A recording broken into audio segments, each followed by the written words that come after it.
స్తోత్రములు నాయనా. గడిచిన కాలమంతా మీ కృపాక్షేమములతో కాచి కాపాడి మరొక ఆదివారమును దయచేసావు ప్రభువా.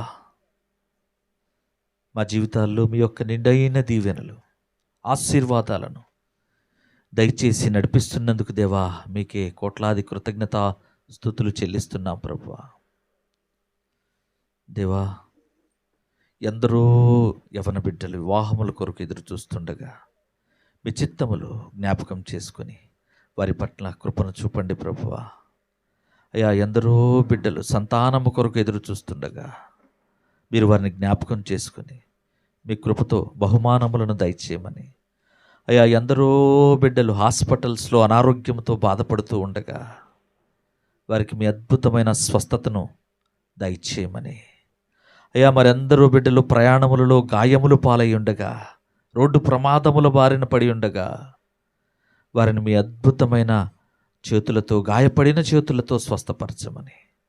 ఆర్థిక ఇబ్బందుల్లో ఉన్న ప్రతి బిడ్డను కనికరించి వారికి కావలసిన విడుదలను, సమాధాన స్థితిని దయచేయమని. ఎవరైతే వినాశకరమైన కలలతో, అంధకారములతో, చీకటి శక్తులతో, భ్రమపరుస్తున్న ఆత్మలతో బాధపడుతున్నారో, దుష్టాత్మ దురాత్మ శక్తులతో పీడింపబడుతున్నారో, యేసు నామమున వారిని విడుదల పొందించి, యేసు నామమున ఆ దుష్టాత్మ అపవిత్రాత్మలను లయపరచమని ప్రార్థిస్తూ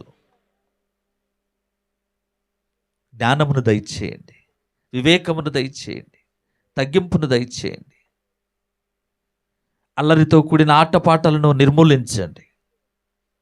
అపవాది నేత్రాలను, అల్లరి మోకలను యేసు నామములో అణచివేయమని ప్రార్థిస్తున్నాం ప్రభువా. ప్రతి ఒక్కరికి రక్షణను దయచేయండి తండ్రి. హల్లెలూయా. ప్రభువా, ఈ లోకంలో మా ఆత్మీయ జీవితాలను కాపాడుకుంటూ మీ కృపా కనికరములతో మమ్మల్ని దీవించి విశాలపరచమని, సమాధానముతో నెమ్మదిని, ఆదరణను దయచేయమని, మాకు ఎల్లప్పుడూ మీరు నిరంతరము తోడుగా ఉండమని ప్రార్థిస్తున్నాం. ఉద్యోగాల్లో, పనులలో, ప్రయాణ మార్గాల్లో, తలంపుల్లో మీ చిత్త ప్రకారం మా మార్గములను సరళము చేయమని, మీ చిత్త ప్రకారం మా కుటుంబాన్ని నడిపించమని, మీ చిత్త ప్రకారం మా ఆలోచనలను, మా తలంపులను నడిపించమని, మమ్మల్ని సదాకాలము కాచి కాపాడి దీవించి ఆశీర్వదించమని సమస్తమును మీ చేతులకు అప్పచెప్తూ నజరేయుడైన యేసుక్రీస్తు వారి పరిశుద్ధమైన నామములో బ్రతిమలాడి అడిగి వేడుకొంచున్నాము తండ్రి. ఆమేన్, ఆమేన్. హల్లెలూయా, హల్లెలూయా. దేవునికి మహిమ కలుగును గాక. అందరం కూర్చుందాం.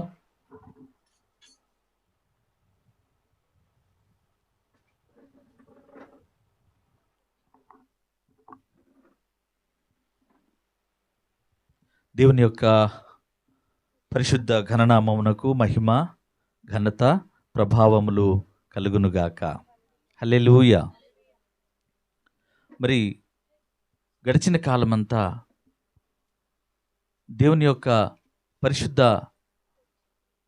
కార్యములను మనం తలంచుచు, ఆయన ఇచ్చిన కృతజ్ఞతలకు, మేలులకు, ఆయన చేసిన మేలులకు కృతజ్ఞతలు చెల్లిస్తూ మన జీవితాంతము ఆయనకు స్తుతులు చెల్లించే వారిగా ఉండుటకు సహాయం చేయమని మనందరం కూడా ఎల్లప్పుడూ ప్రార్థించాలి.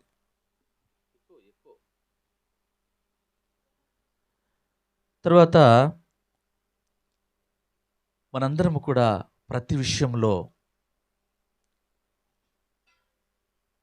దేవుని సహాయం కోరుకుంటూ దేవుని యొక్క మేలులను దేవుని యొక్క మేలులను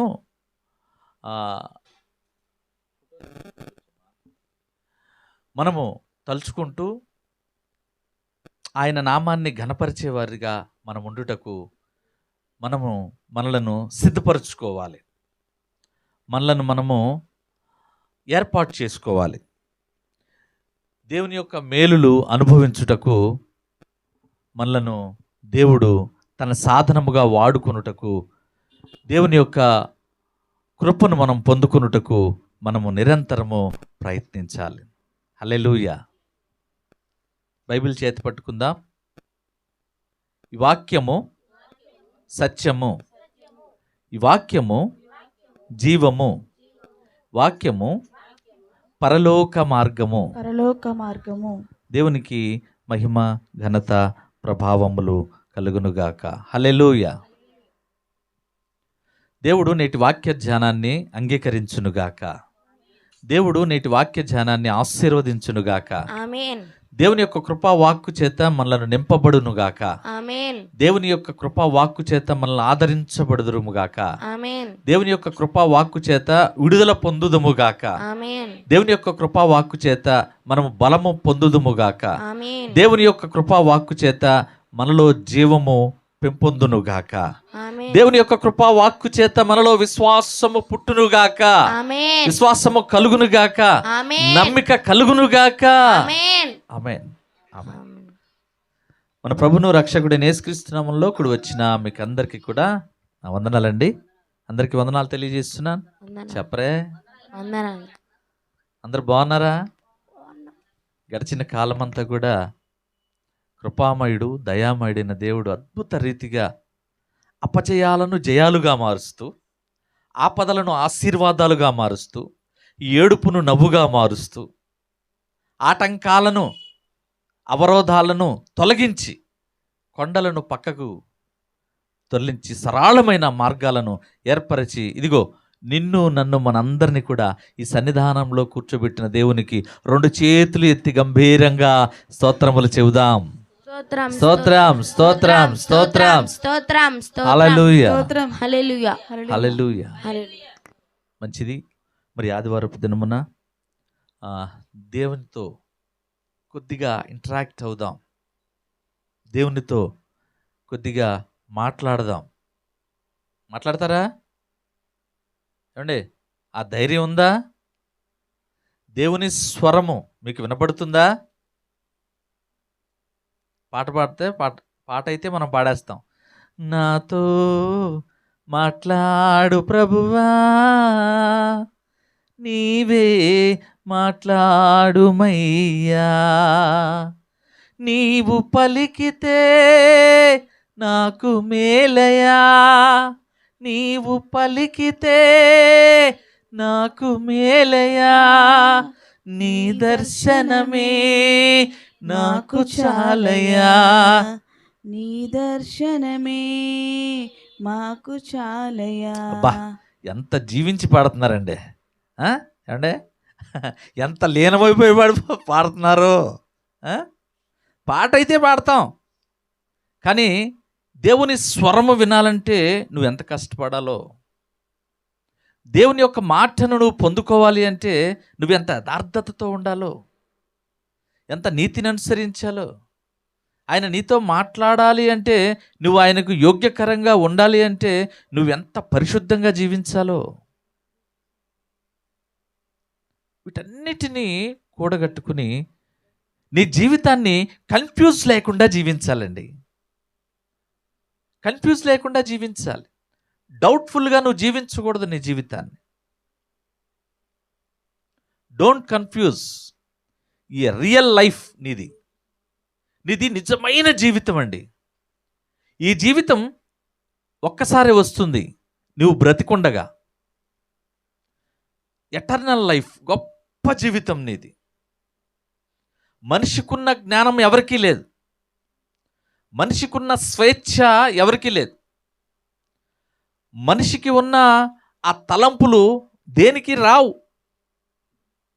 ఎందుకంటే నువ్వెవరివి? దేవుని పోలికవి, దేవుని స్వారూప్యానివి. కనుక నీ దేవుడు నీకిచ్చిన జీవితాన్ని కన్ఫ్యూజ్ లేకుండా జీవించాలి. కన్ఫ్యూజ్ లేకుండా జీవిస్తాను ప్రభువా అని ఒక తీర్మానం చేసుకోవాలి. It's conclusion. నువ్వు ఒక తీర్మానంలోకి రావాలి. ప్రతి విషయమందు నువ్వు ఒక తీర్మానం చేసుకోవాలి. ప్రతి విషయమందు నువ్వు తీర్మానంలోకి రావాలి, తీర్మానంలోకి తేవాలి. తీర్మానం తీసుకునేటట్లుగా నువ్వు దేవునిలో బలపడాలి. నీ ఆధ్యాత్మిక జీవితంలో ఒక తీర్మానంలోనికి రావాలి. ఈ లోకంలో అయితే నువ్వు తీర్మానం తీసుకుంటావు, నేను ఆ పెళ్ళికి వెళ్ళేటప్పుడు తప్పకుండా 10,000 రూపాయల చిలకపచ్చ చీర కట్టే తీరాలి, ఆ పట్టు చీర తప్పకుండా నాకు కావాలి అని ఒక తీర్మానం తీసుకుంటావు. భర్తను వేధించి వేసార్చి ఆ వివాహానికి ఆ చీరను తప్పకుండా తెప్పిస్తావు. ఇప్పుడు నువ్వేం చేసావు? ఒక తీర్మానము తీసుకున్నావు. తీసుకున్న తీర్మానాన్ని నెరవేర్చగలిగావు. అంటే నీవు ఒక తీర్మానాన్ని తీసుకుని ఆ తీర్మానాన్ని కొనసాగించగలిగిన యోగ్యత దేవుడు నీకు ఇచ్చాడు. గట్టిగా చప్పట్లు కొట్టుచు దేవుని నామాన్ని ఘనపరుద్దాం. హల్లెలూయా. చూడండి, ఒక తీర్మానం తీసుకుంటే ఆ తీర్మానంతో నీవు ఒబే అవ్వాలి, ఏకీభవించాలి. ఆ తీర్మానంని నువ్వు అద్భుత రీతిగా కొనసాగించాలి. ఆ తీర్మానంలో నిన్ను బలపరుచుకోవాలి. ఆ తీర్మానం అయ్యేటట్లుగా నీవు ప్రార్థించాలి. దేవునిలో నువ్వు గోజాడాలి. నీ లైఫ్ ఒక తీర్మానం. దేవుడు మనతో ఒక తీర్మానం చేసుకున్నాడు. ఏంటంటే, అయ్యా, పాపము అంటకుండా వీరిని చేసి నాతో పాటుగా నా రాజ్యానికి తీసుకువెళ్తానని తండ్రితో అస్తమానం చెబుతానే ఉన్నాడండి. మన వైపుగా వ్యాజ్యం ఆడుతూనే ఉన్నాడు. కృపమ్మ గారు పాపం చేయకుండా అయ్యా ఆమెను రక్షణ మార్గంలో తీసుకొచ్చి నీ ముందు నీతిగా నిలబెడతానయ్యా అని కుమారుడైన క్రీస్తు తండ్రితో వ్యాజ్యమాడుతూనే ఉన్నాడు. అలాగే సర్వ మానవాళి కొరకు కుమారుడైన క్రీస్తు తండ్రికి చెబుతానే ఉన్నాడు. తండ్రి కుమారుడిని ఎప్పుడు అడుగుతాడంటే ఆ తీర్పు ముందు అడుగుతాడు. క్రీస్తు చెప్పయ్యా కుమారుడా అంటాడేమో గురించి. మన గురించి క్రీస్తు తండ్రికి చెప్పాలా అక్కడ నిలబడి సింహాసనం ముందు. అప్పుడు తెలుస్తుంది మన జీవితం చరిత్ర. హల్లెలూయా. ఆయన ఎవరంటే ఆశ్చర్యకరుడు, ఆలోచనకర్త, ఆదరణ కలిగించేవాడు, అధిపతిగా ఉన్నవాడు, సర్వాధికారము కలిగినవాడు. కనుక ఆయనకన్నీ యోగ్యమే. చూడండి, ఒక తీర్మానంలోకి నీవు రావాలి, ఒక తీర్మానం నీవు తీసుకోవాలి. తీర్మానం, కంక్లూజన్. ఒక వ్యక్తి బెల్లం తింటున్నాడు అనుకోండి, ఆయనకి ఇక నేను బెల్లం తినకూడదు అని అనుకున్నాడు అనుకోండి, ఈ రోజు నుండి నేను బెల్లం తినను అని ఒక తీర్మానం తీసుకుంటాడు. ఇక ఆ రోజు నుండి అది తినడు. ఒక దేవుణ్ణి ఎరిగిన వారు, తెలుసుకున్నవారు ఒకరోజు రక్షణ మార్గంలోనికి వస్తారు, నీటి బాప్తిస్మం తీసుకుంటారు. ఆ రోజు నుండి ఆయన ఒక తీర్మానం తీసుకుంటాడు. ఏమని? దేవుని ఎదుట నేను పరిశుద్ధంగా జీవిస్తాను, లోకము నుండి వేరుగా నేను జీవిస్తాను అని ఒక తీర్మానము తీసుకుంటాడు. దట్స్ తీర్మానం, దట్స్ ద కంక్లూజన్. తీర్మానం అంటే అర్థమైందిగా మీకు? తీర్మానం అంటే ఏంటో? తీర్మానం అంటే నీవు కోరుకున్నది నెరవేర్చుకున్నటకు తీసుకునే ఒక నిర్ణయం లాంటిది. Not decision. నిర్ణయం కాదు. ఆ కోరికను తీర్చుకోవడానికి నీవు పురికొల్పడానికి ఉపయోగించే పదమే తీర్మానం. దేవునికి మహిమ కలుగునుగాక. మన రాజకీయ నాయకులైతే అవిశ్వాస తీర్మానంలో కూడా రకాలు ఉన్నాయి. అవిశ్వాస తీర్మానం. ఈ అవిశ్వాస తీర్మానం ఏంటంటే, ఒక వ్యక్తిని ఎన్నుకున్న తర్వాత ఆ వ్యక్తి ఆ పదవికి అర్హుడా అనర్హుడా అని ఈ మిగతా వ్యక్తులందరూ కూడా తెలపటమే ఒక తీర్మానం. ఆ వ్యక్తి ఆ పదవికి అనర్హుడు అని తెలుపుతారే, ఆ తెలుపటమే అవిశ్వాస తీర్మానం.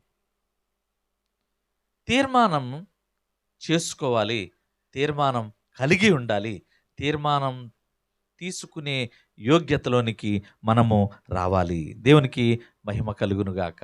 ప్రతి వ్యక్తి ఆరంభం తీర్మానం తీసుకోవాలి, అంతము కూడా తీర్మానము తీసుకోవాలి. ప్రతి వ్యక్తి కూడా ఇదిగో నేటి నుండి ప్రారంభిస్తున్నాను అంటారు. అంటే ఈ రోజు నుండి తీర్మానము తీసుకున్నా, ఇదిగో నేను రేపటి నుంచి స్టార్ట్ చేస్తాను అంటారు. ఇదిగో ఆల్రెడీ నేను ప్రారంభించాను అంటారు. That's conclusion. చూడండి, ఈ తీర్మానాలు మనిషికి కావాలండి. ఈ తీర్మానాలు ప్రతి వ్యక్తికి అవసరం అండి. తీర్మానాలు లేకపోతే వారి జీవితం వ్యర్థమండి. తీర్మానం తీసుకోలేకపోతే ఆ వారి జీవితం గాలిలో దారం లాంటిదండి. ఆ గాలి వేస్తే దారం ఎటుపడితే అటు ఊగిపోతూ ఉంటుందండి. తీర్మానం తీసుకోలేకపోతే స్థిరత్వం లేని మనుష్యులుగా ఉంటారండి. తీర్మానం తీసుకోలేని దశలో నీవుంటే నీకు ఏ దిక్కు దిశ లేదని అర్థం అండి. తీర్మానం తీసుకోగలిగిన ఆ ఔన్నత్యం నీలో లేకపోతే నీ మనస్సు పలు విధాలుగా పరిగెడుతున్నదని అర్థమండి. తీర్మానం లేకపోతే ఒక దరి, ఒక చెంత, ఒక రేవు, ఒక తిన్నని మార్గము, ఒక దరికి నువ్వు చేరలేవండి.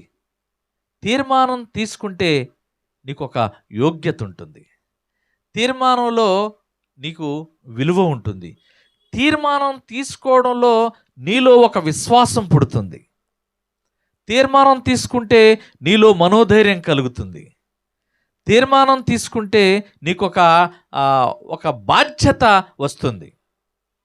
ఇగో పలానా రోజు పలానా టైంకి ఈ 10 లక్షలు కట్టేయాలి అని ఒక తీర్మానం తీసుకున్నావు అనుకోండి, ఈ రోజు నుండే నువ్వేం చేస్తావు? కష్టపడతావు. ఈ రోజు నుండే నువ్వేం చేస్తావు? బాధ్యతగా ఉంటావు. ఈ రోజు నుండే నువ్వేం చేస్తావు? దాస్తావు, పదిలపరుస్తావు, అల్లరి చిల్లరిగా ఉండవు, కట్టుదిట్టంగా ఉంటావు. సమయాన్ని, ధనమును, నీ బలాన్ని, నీ ఆలోచనను చక్కగా సమయానుకూలంగా వాడుతూ నువ్వేం చేస్తావు?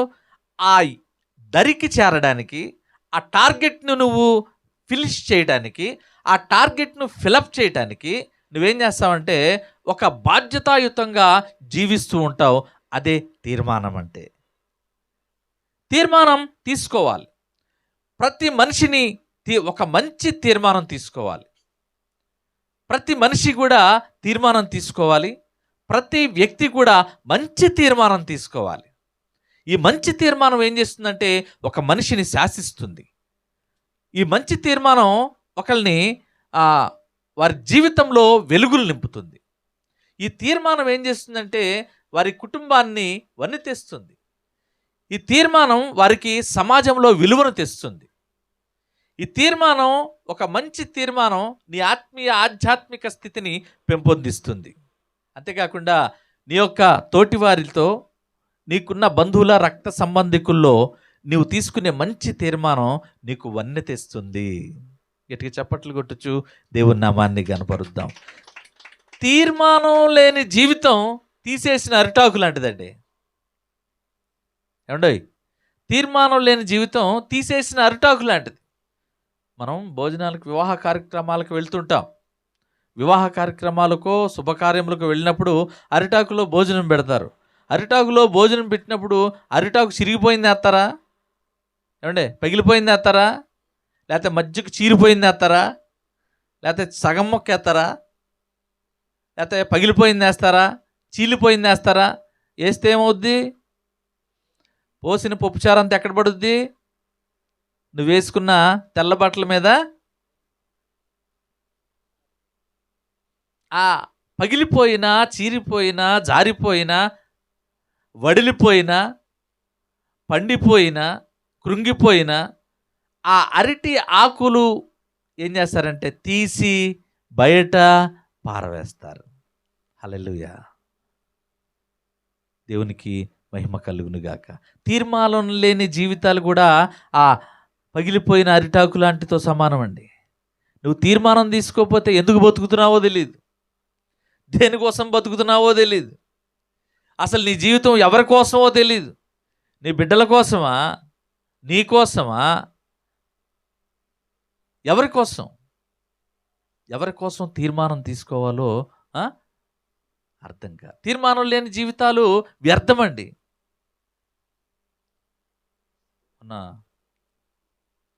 ఒక కుటుంబం నాతో పంచుకుంటూ, అయ్యా నా కుమారులు ఇద్దరు కూడా అమెరికాలో ఎంఎస్ చేయాలి, అదే నా తీర్మానం అంది. హల్లెలూయా. మరొక యవనస్తురాలు, మొన్నే దేవుడు శ్రేష్టమైన బహుమాన్ని ఇచ్చాడు. ఆమె అంటుంది ఫోన్లో ప్రార్థన చేసిన తర్వాత, బాబాయ్ నా బిడ్డే నాకు, హల్లెలూయా, నా బిడ్డను పెంచుకుంటమే నాకు ఒక గొప్ప తీర్మానం.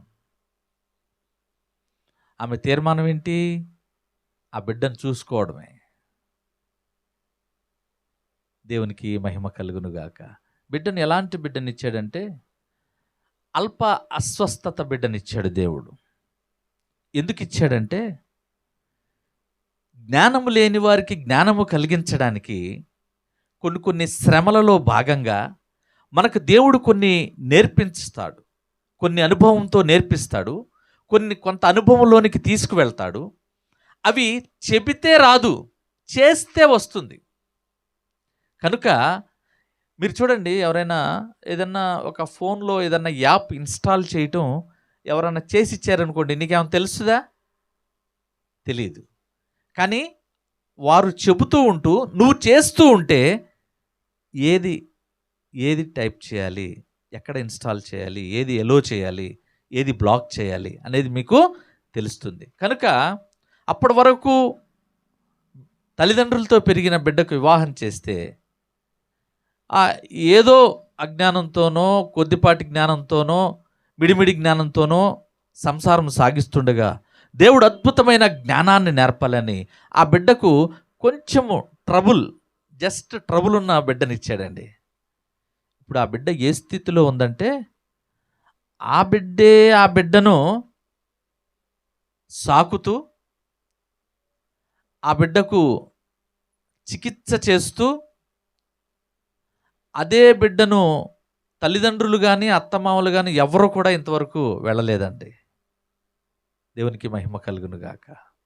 ఆ బిడ్డ ఏమీ తెలియని ఆ తల్లే బిడ్డను డాక్టర్స్ ఏ విధంగా అయితే చెప్పారో అదే విధంగా చేస్తూ బిడ్డను ఇప్పటికీ 6 months ఆమె సాక్కుందండి. దేవుడు ఒక అనుభవాన్ని నేర్పించాడా లేదా?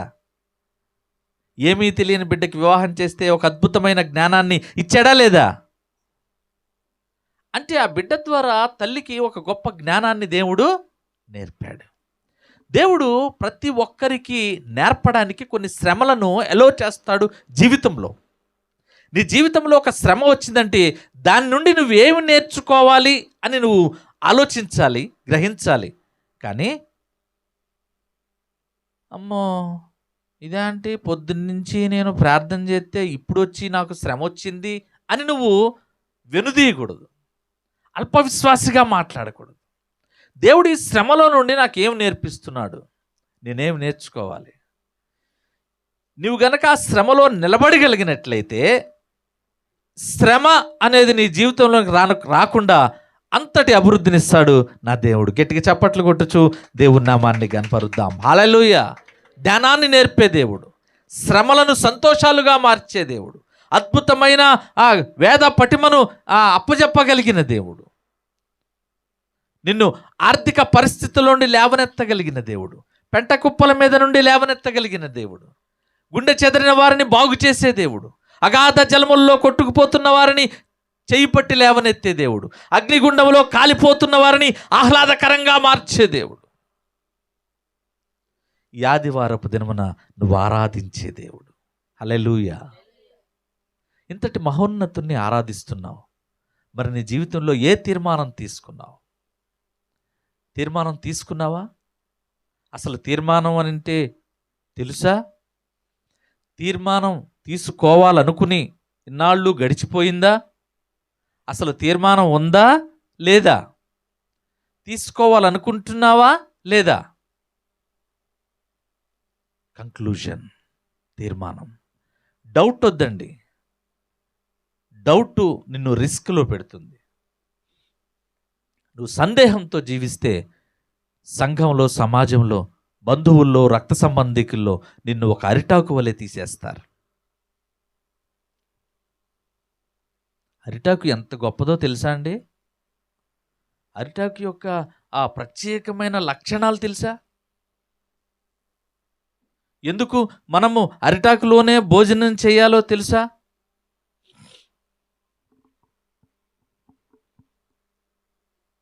అరిటాకును దేవుడు ఒక అద్భుత రీతిగా మలిచాడు. అరిటాకు దేవుని యొక్క గుణ లక్షణాలకు పోలి ఉంది. అందుకే ప్రతి మనిషికి జీవాన్ని, బలాన్ని ఇచ్చే తినే ఆహారానికి దానిపై వడ్డించి తినుటకు దేవుడు కృప చూపాడు. హల్లెలూయా. ఇప్పుడంటే మారిపోయినాయిలేండి. పింగాణీ ప్లేట్స్, వెండి ప్లేట్లు, ఏమండి, బఫే ప్లేట్స్, అవేంటి బెండు షీట్స్ ప్లేట్స్, ఇవన్నీ ప్లాస్టిక్ ప్లేట్స్, ఇవన్నీ వచ్చినాయి. కానీ అరటి ఆకు భోజనంలో దేవుడు అద్భుతమైన కొన్ని లక్షణాలను పెట్టాడు. భోజనాలు వడ్డించే క్రమంలో భోజన పంక్తుల్లో అరిటాకు వేస్తారు. భోజనాలు వడ్డించడానికి కూడా అరిటాకును వాడతారు. అది ఎంత మనిషికి, శరీరానికి ఎంత ఉపయోగకరమో, మనిషి యొక్క జీవానికి, ప్రాణానికి అరిటాకుకు అంత లింక్ సిస్టమ్ పెట్టాడు దేవుడు. దేవునికి మహిమ కలుగునుగాక. తీర్మానం లేని జీవితం ఏమైపోయింది? అరిటాకు లాంటి జీవితం. అరిటాకును ఎందుకు భోజనాల్లో వేస్తారో తెలుసా?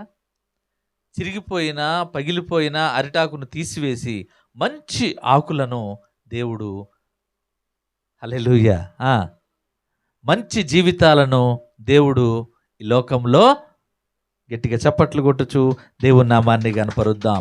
హల్లెలూయా. చూడండి, చిరిగిపోయిన అరిటాకును తీసి బయట పారవేస్తారు. ఇక అరిటాకు అందం దేనికి పనికిరాని మందం. అవును కదా? ఇక అరిటాకు దేనికి పనిచేయదు. భోజనానికి ముందైతే అసలు ఎంత శుభ్రంగా కడుగుతారో అరిటాకుని, ఏమండి. దానికి ఆ జిగురు లాంటి పదార్థం ఉంటుంది అరిటాకు. ఆ జిగురు లాంటి పదార్థం పోయేదాకా కడుగుతూ ఉంటారు.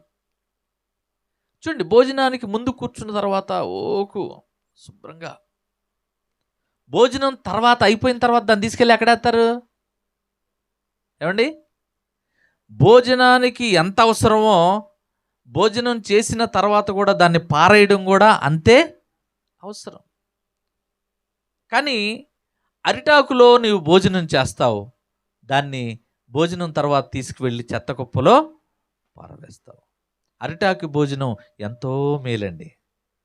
ఎంత మేలో చూద్దాం. అరిటాకులో యాంటీ మైక్రోబయల్ లక్షణాలు ఉంటాయి. ఏంటి అండి? అరిటాకులో యాంటీ మైక్రోబయల్ లక్షణాలు ఉంటాయి. కొంచెం సైన్స్లోకి వద్దాం. ఎప్పుడు దేవుని అద్భుతాలు ఇని విశ్వాసం పెరిగిపోయింది మీకు. అరిటాకును దేవుడు ఎందుకు అరటి చెట్టును పుట్టించాడు? ఏంటి అడచూస్తున్నారు? ఏమంటే నేను చెప్పేది ఏంటంటే, అరిటాకు తీర్మానం తీసుకుందండే. తీర్మానం తీసుకొని లేని వారి కోసం ఈ అరిటాకు గురించి చెప్తున్నా. అరిటాకు తీర్మానం ఏంటో చూడండి ఒకసారి. నా మాటలు జాగ్రత్తగా వినండి. అరిటాకులో యాంటీ మైక్రోబయల్ లక్షణాలు ఉంటాయి. అరిటాకులో ఫ్లేవనాయిడ్లు, టానిన్లు, ఆల్కలాయిడ్లు, సహజ యాంటీ ఆక్సిడెంట్లు ఉంటాయి. ఈ పదార్థాలు బ్యాక్టీరియా, ఫంగస్, వైరస్లను చంపడానికి సహాయపడతాయి. నువ్వు తినే భోజనంలో ఫంగస్ ఉంటుంది. నువ్వు తినే భోజనంలో బ్యాక్టీరియాలు ఉంటాయి. మనం అనుకుంటాం టేబుల్ను శుభ్రంగా కడిగేసాం, ప్లేట్ను శుభ్రంగా కడిగాం, భోజనం పెట్టామని మనం చేతులు కడుక్కుని వచ్చి భోజనం చేస్తూ ఉంటాం. కానీ నీవు మైక్రోస్కోప్లో నువ్వు తినే భోజనాన్ని చూస్తే నీ చుట్టూ కూడా అనేకమైన బ్యాక్టీరియాలు ఉంటాయి. నీ చుట్టూ కూడా దుమ్ము ధూళి కంటికి కనపడని ఆ మైక్రో చాలా సూక్ష్మమైనవి ఆ ధూళి తిరుగుతూ ఉంటుంది. అది ఆ మైక్రోస్కోప్లో చూస్తేనే కనపడతాయి. అంతటి బ్యాక్టీరియా ఏం చేస్తుందంటే నువ్వు తినే ఆహారంలో ఉంటుంది. ఈ బ్యాక్టీరియాని ఈ అరిటాకులో ఉండే మైక్రోబయల్ ఏం చేస్తుందంటే నిర్మూలన చేస్తుంది. అరిటాకు వేస్తాం, అరిటాకు మీద కూర వేస్తాం, చికెన్ వేస్తాం, బిర్యానీ వేస్తాం, మటన్ వేస్తాం, ఫిష్ వేస్తాం. ఏంటి ఇవన్నీ ఉన్నాయా మీ దగ్గర? ఇవాళ సండేగా ఉన్నాయా? ఇవన్నీ వేస్తాం. ఇవన్నీ వేసి భోజనం చేస్తూ ఉంటే ఈ బ్యాక్టీరియా అంతా ఆ పదార్థాల మీద ఉండి నువ్వు పదార్థాలు తింటూ ఉంటే పదార్థాలతో పాటు అవి కూడా లోపలికి వెళ్ళి నీకు చాలా సూక్ష్మమైన వ్యాధిని రావడానికి, సూక్ష్మమైన సైడ్ ఎఫెక్ట్లు రావడానికి కారణమవుతాయి. ఈ అరిటాకులో ఉండే మైక్రోబయల్ ఏం చేస్తుంది అంటే ఇదిగో ఈ అరిటాకు మీద వేసిన పదార్థాల మీద ఉన్న బ్యాక్టీరియాని, వైరస్ని, ఫంగస్ని ఏం చేస్తుందంటే అది చంపేస్తుంది. యాంటీ ఫంగస్గా ఉపయోగపడుతుంది, యాంటీ ఫంగస్గా రూపుదిద్దుకుంటుంది. ఏమండి, తింటేనే కదా మనకు బలం, తింటే కదా జీవం. ఏమి 3 రోజుల నుంచి వారం రోజుల నుండి ఏం పెట్టకుండా 2 చేతులు ఎత్తి గంభీరంగా స్తోత్రాలు చెబుదామంటే ఎవరైనా చెప్తారండి? ఊరుకోరా బాబు, ఏమీ పెట్టలేదు, కనీసం ఉప్మా వేసన్నా పెట్టలేదు, 3 రోజుల నుంచి ప్రార్థనలు చేపిస్తానే ఉన్నారు, ఓపిక ఎక్కడిది నాయనా అంటారు. అవునా? అంటే నువ్వు చేసే భోజనం నీకు జీవం. నీవు లోపలికి పంపించే ప్రతి విషయంలోనూ మలినము కాకుండా బ్యాక్టీరియా, వైరస్లు చంపి నీకు మంచిని చేస్తూ ఉండేదే ఈ అరిటాకు. అరిటాకులో ఇంత గొప్ప లక్షణాలు దాగున్నాయి. హల్లెలూయా. చూడండి, అరిటాకుల నుండి సేకరించిన నీరు బ్యాక్టీరియా, ఫంగస్ అక్కడ యాంటీ మైక్రోబయల్ చర్యను కలిగి ఉంటాయి ఈ అరిటాకు మీద ఉన్న నీరు. అంతేకాకుండా అరిటాకుల నుండి సేకరించిన ఒక సారం ఏం చేస్తుందంటే బ్యాక్టీరియా, వైరస్లపై యాంటీ మైక్రోబయల్ చర్యను చూపిస్తుంది. ఆ చర్యను ప్రతిచర్యగా మారుస్తూ చూపిస్తుంది.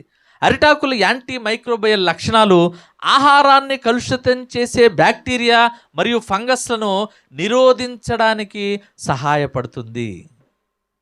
ఆహారం ద్వారా వ్యాపించే వ్యాధుల ప్రమాదాన్ని తగ్గించడానికి అరిటాకు దోహదపడుతుంది. అరిటాకులను ఆహారంగా తినడం లేదా ఆహారాన్ని వడ్డించడానికి ఉపయోగించే ప్రతి చోట యాంటీ మైక్రోబయల్ యొక్క ప్రయోజనాలు అక్కడ జరుగుతాయి, ఉంటాయి. అనగా అరటి ఆకు యాంటీ ఫంగస్ అన్నమాట. అంటే అరిటాకు శరీరంలోకి వెళ్ళే చెడు బ్యాక్టీరియాని విరోధిగా ఉంటుంది అరిటాకు. ఈ బ్యాక్టీరియాల మనిషికి హాని కలగకుండా చేస్తుంది. అరిటాకులో భోజన పదార్థాలు, అరటి ఆకులో ఉన్న భోజన పదార్థాల్లో ఉండే బ్యాక్టీరియాను నిర్మూలము చేస్తుంది. అందుకే పితరులు అరిటాకులో భోజనం మంచిది అంటారు. పితరులు అంటే ఎక్కడికో వెళ్ళిపోమంటారు, ఇశ్రాయేలు దగ్గరికి. మన నాన్నల నాన్నలో ఏం చేసేవాళ్ళు? ఏదైనా కార్యమైతే, ఏదైనా ఎవరికైనా 10 మంది భోజనం పెట్టాలి అంటే గబగబా సైకిల్ వేసుకుని వెళ్ళి అరటి తోటలోకి వెళ్ళి ఆ యజమానిని అడిగి ఒక 10 అరిటాకులు కొనుక్కొచ్చి వాటిని శుభ్రంగా కడిగి అరిటాకులో భోజనము. ఇప్పటికి కూడా కొన్ని విలేజెస్లో, మా తల్లిగారి విలేజెస్లో మేము చూస్తూ ఉంటాం, వారు ఆ అరిటాకులు మాకు పంపిస్తూనే ఉంటారు. మా ఇంట్లో ఏ కార్యమైనా మా గోగినేనిపాలెం, మా తల్లిగారి గ్రామం గోగినేనిపాలెం, ఆ గోగినేనిపాలెం నుంచి అరిటాకులు వస్తూనే ఉంటాయి. అరిటాకు యొక్క ఇంత ప్రత్యేకమైన లక్షణాలు. అందుకే అరిటాకులో భోజన పదార్థాల ద్వారా మనిషి జీవాన్ని పెంపొందించుకుంటాడు. హల్లెలూయా. అరిటాకులో భోజన పదార్థాలలో నుండి మనిషి లోపలికి వెళ్తున్న బ్యాక్టీరియాను అరిటాకు చంపేస్తుంది. కనుక మంచి భోజన పదార్థాలు తనపై వడ్డించుకొని అందులోని చెడు బ్యాక్టీరియాని తీసేసి మనకు హాని కలిగించకుండా మన లోపలికి జీవము బలము పంపుతున్న ఇంత మంచి అరిటాకునే తీసేస్తున్నారంటే అంటే మనం ఎంతండే? తీర్మానం లేకపోతే మనం ఎంతండే? అరిటాకు తీర్మానం తీసుకుంది. అరిటాకు ఒక తీర్మానంలో ఉంది. ఏం తీర్మానం?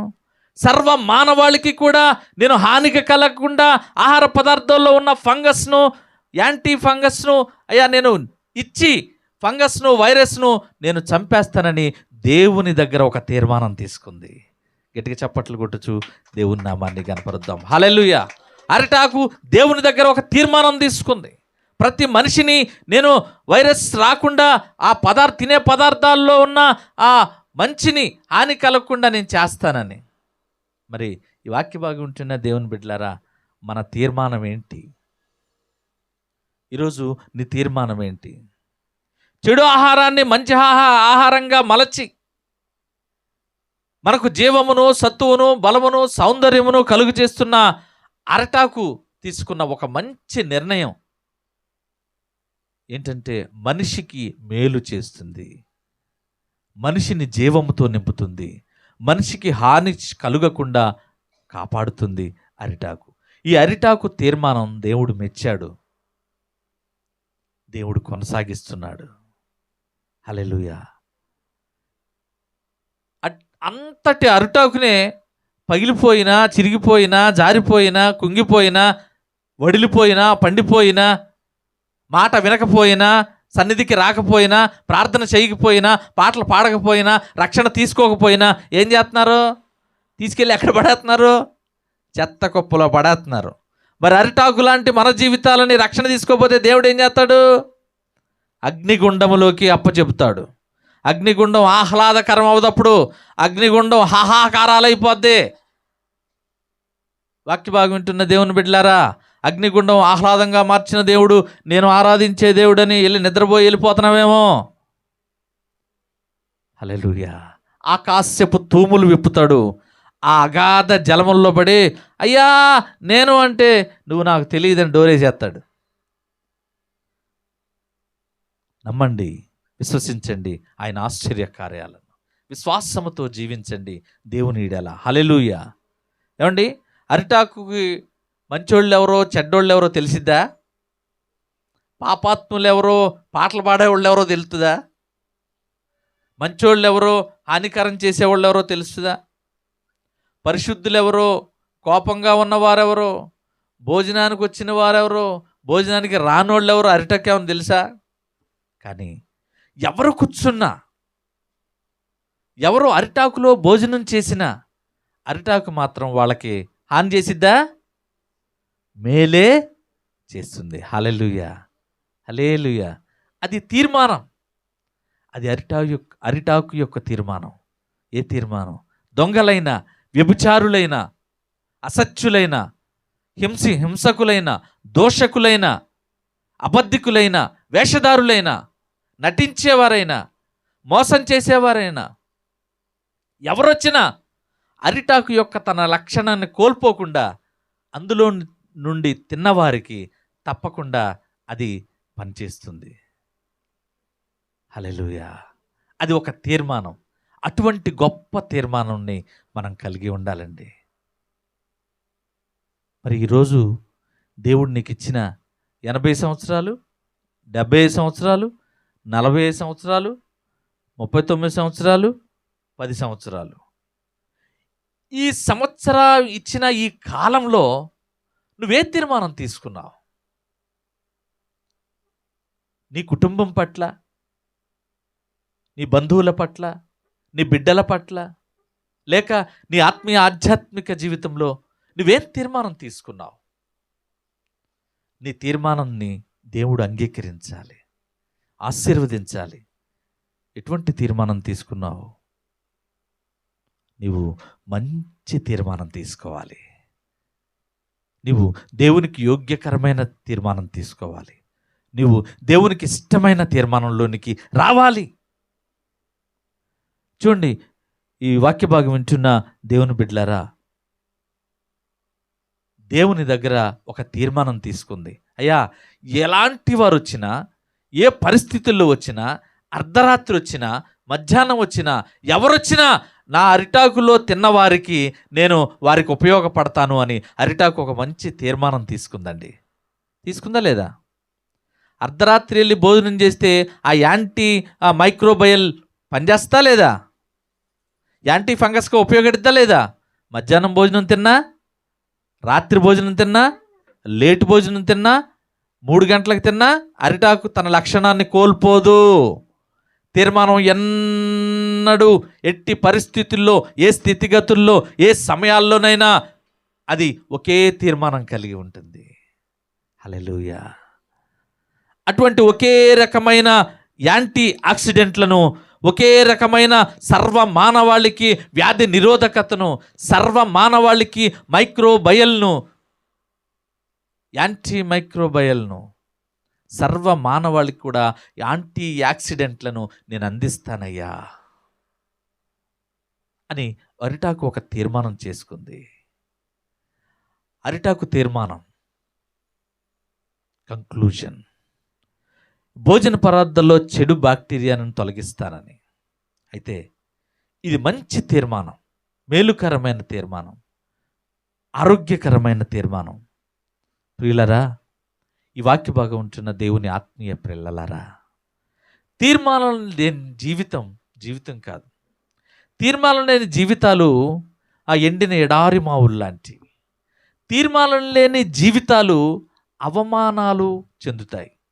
తీర్మానం లేని జీవితాలు ఎందుకు కొరగానివిలా ఉంటాయి.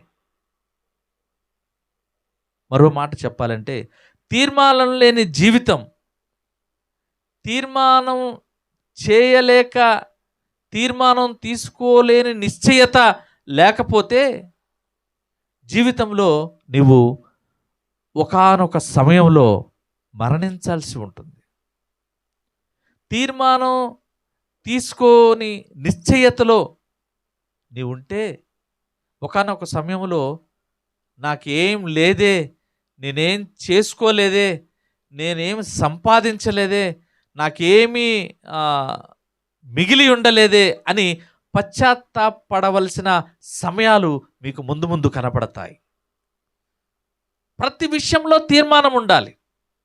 ప్రతి విషయంలో తీర్మానం ఉండాలి. నీవు తీసుకునే తీర్మానం నీలో విశ్వాసాన్ని పెంపొందిస్తుంది. నీవు తీసుకునే తీర్మానం నీ కుటుంబంలో విలువను పెంచుతుంది. నీవు తీసుకునే తీర్మానం నీ భవిష్యత్తుకు ఒక బంగారు బాట అవుతుంది. నీవు తీసుకునే తీర్మానం ఎక్కడా కూడా కన్ఫ్యూజన్ లేని ఒక తీర్మానం తీసుకోవాలి. నీవు తీసుకునే తీర్మానం కన్ఫ్యూషన్ లేని జీవితాన్ని నీకు ఇస్తుంది. దేవునికి మహిమ కలుగునుగాక. నువ్వు తీసుకునే తీర్మానం నీకు ప్రమాణంగా మారాలి. నువ్వు తీసుకునే తీర్మానం నీకు ఒక మార్గమైపోవాలండి. ఈ తీర్మానం ఒక ప్రమాణంగా ఉండునట్లు చూసుకోవాలి. నీవు ప్రమాణపూర్వకంగా ఆ తీర్మానాన్ని కొనసాగించే వారిగా నీవు ఉండాలి. రండి, లేఖనాలను పరిశీలిద్దాం. ఈ బైబిల్ గ్రంథంలో కొంతమంది భక్తులు కొన్ని తీర్మానాలు చేశారు. ఆ తీర్మానాలను మనం చూద్దాం. రండి, పరిశుద్ధ జీవ గ్రంథములోని మొదటి తీర్మానం ఏంటంటే, రూతు గ్రంథము 1వ అధ్యాయము 16వ వచనం. రూతు ఒక తీర్మానం తీసుకుంది. చూడండి, రూతు గ్రంథము 1వ అధ్యాయము 16వ వచనం.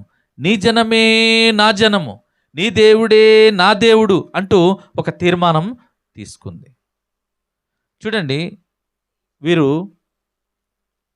బెత్లెహేము వాసులు. ఎలెమెలెకు, నయోమి, వీరిద్దరు భార్యాభర్తలు. వీరికి మహ్లోను, కిల్యోను అనే 2 కుమారులు ఉన్నారు.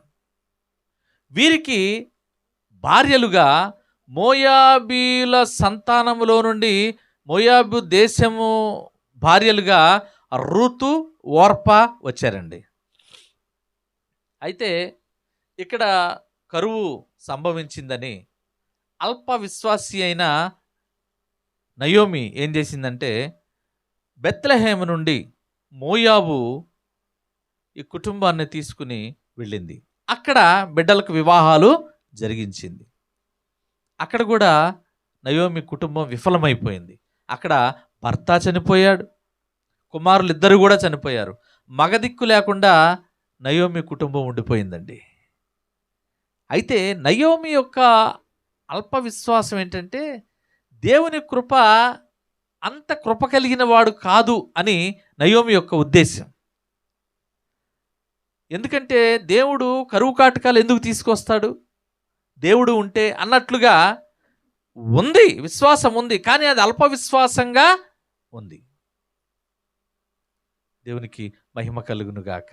అయితే అక్కడ వెళ్ళారు, అక్కడ వివాహాలు జరిగినాయి, భర్తలు చనిపోయారు. ఇక నయోమి ఏం చేసిందంటే ఎవరో వార్తాహరులు చెప్పారు, అమ్మా బెత్లెహేము మరల కరువు పోయి మరల రొట్టెల గృహము చక్కగా జీవంతో నిండుకుంది అంటే మరల సొంత ఊరికి వెళ్ళాలనే ఉద్దేశంతో బయలుదేరితే సగం దూరం వెళ్ళిన తర్వాత కోడళ్ళిద్దరిని చూసి, అత్త, అమ్మ మీరు యవనస్తులు, మీరు నాతో వస్తే ఏముంటుంది, మీరు మీ తల్లిదండ్రుల ఇంటికి వెళ్ళిపోండి, మీరు మీ ఇంటికి వెళ్ళిపోండి.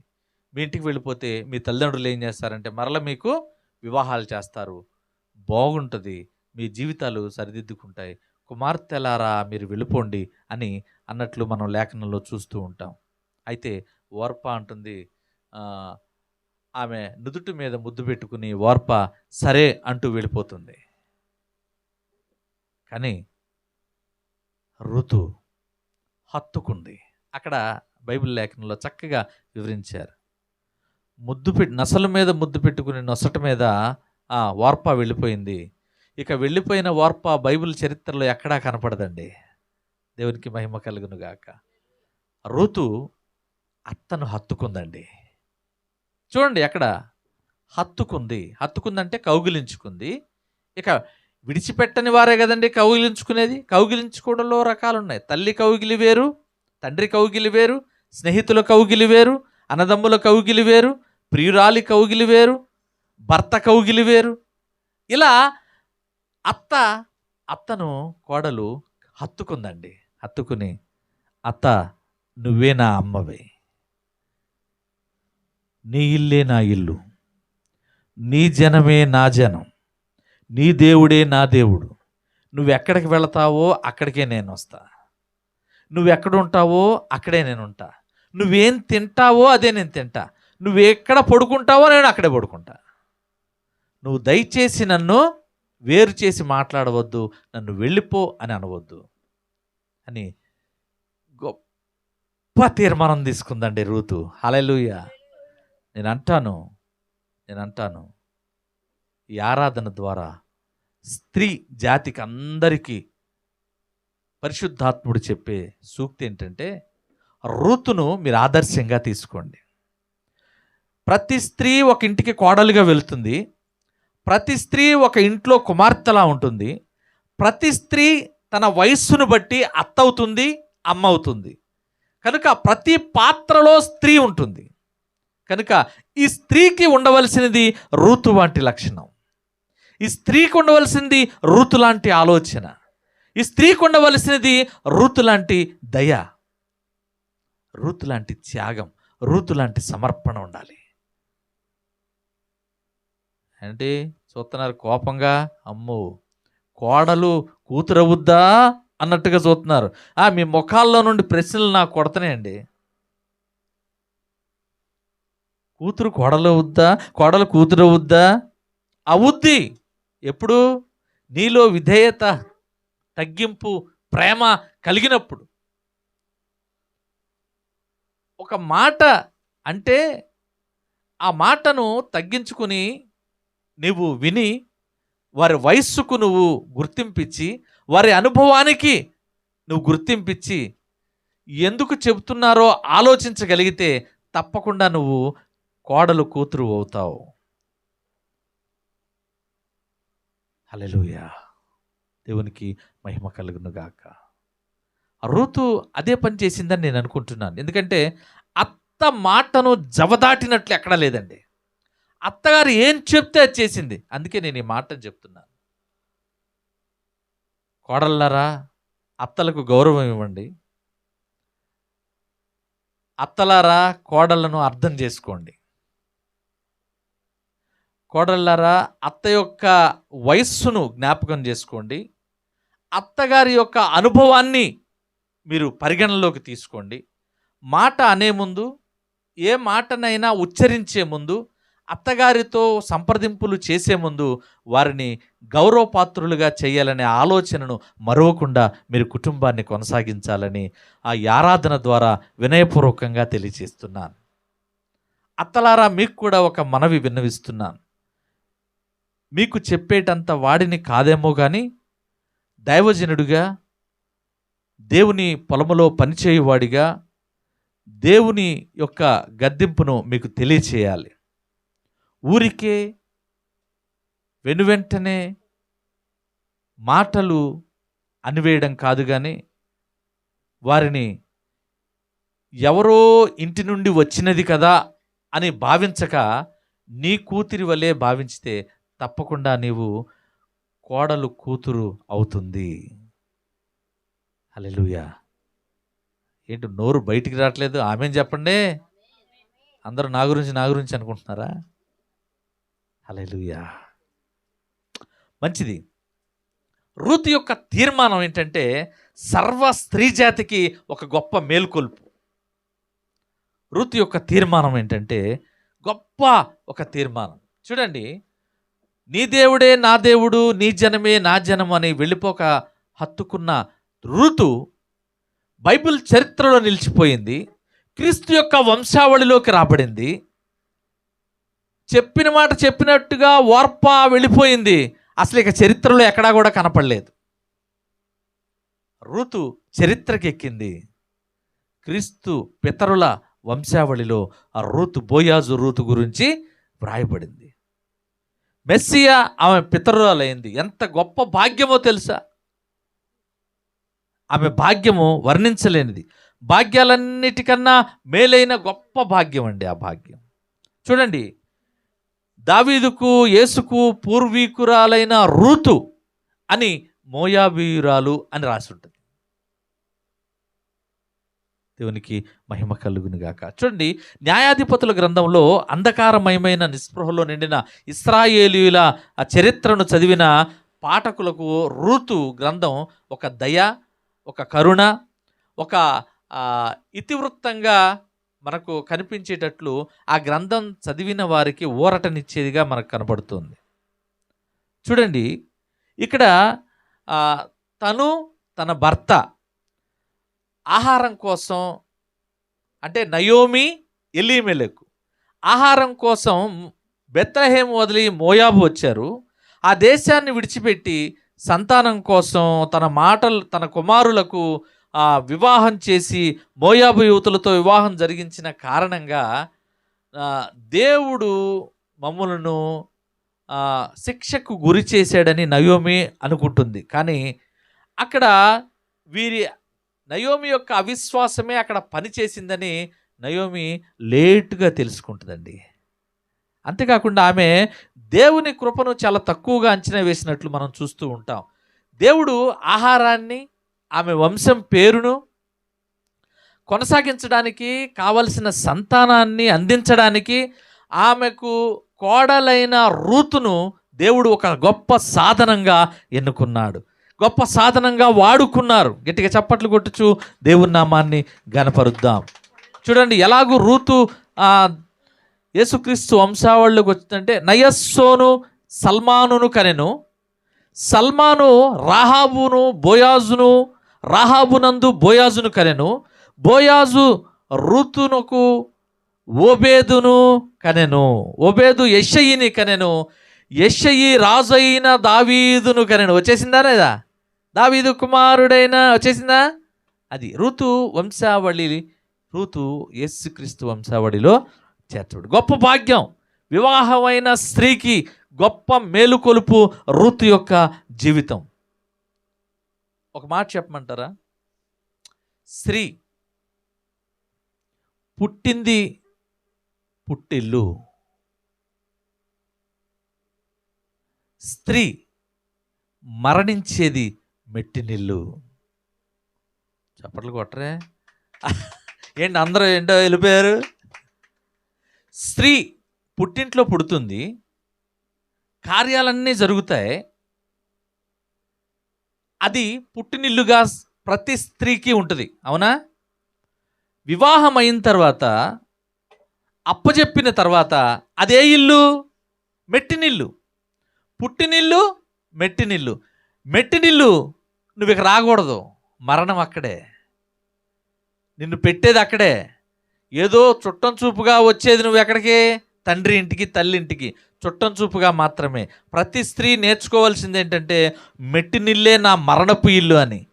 అది తెలియక చాలామంది అత్తల్ని తిడుతున్నారు, అత్తల్ని కొడుతున్నారు, అత్తల మీద వ్యాజ్యాలు ఆడుతున్నారు. ఏమండి? నా మాటలు చాకచక్యంగా హాస్యాస్పదంగా ఉండవచ్చు, కానీ ఇది వాస్తవం. నువ్వు పుట్టినింటి నుంచి మెట్టినింటికి వెళ్ళావు. నీ పుట్టిల్లే మెట్టినిల్లుగా చూసుకోవాల్సిన చోట ఇది నా ఇల్లు కాదుగా అన్న సదుద్దేశంతో నువ్వేం చేస్తున్నావు? అత్త మీద, మామ మీద, అందరి మీద, మరిది మీద, అందరి మీద పోట్లాట, రోజు వ్యాజ్యం. పాపం ఆఫీస్కి వెళ్ళి వచ్చిన ఈయనకి మనశ్శాంతి ఉండదు, ఎవరి వైపు చెప్పాలో తెలీదు. అమ్మను సపోర్ట్ చేయాలా, నాన్నను సపోర్ట్ చేయాలా, భార్యను సపోర్ట్ చేయాలా తెలియక పిచ్చెక్కిపోతూ ఉంటుంది. వాక్య భాగం వింటున్న దేవుని పిల్లలారా, స్త్రీకి మెట్టిల్లేనండి, పుట్టిల్లు కాదు. అందుకే ఆడపిల్ల ఆడపిల్ల. ఏమండోయ్? ఆడపిల్ల అక్కడ పిల్ల, ఆడపిల్ల ఆళ్ళ పిల్ల, ఆడపిల్ల. అది అర్థమైందా?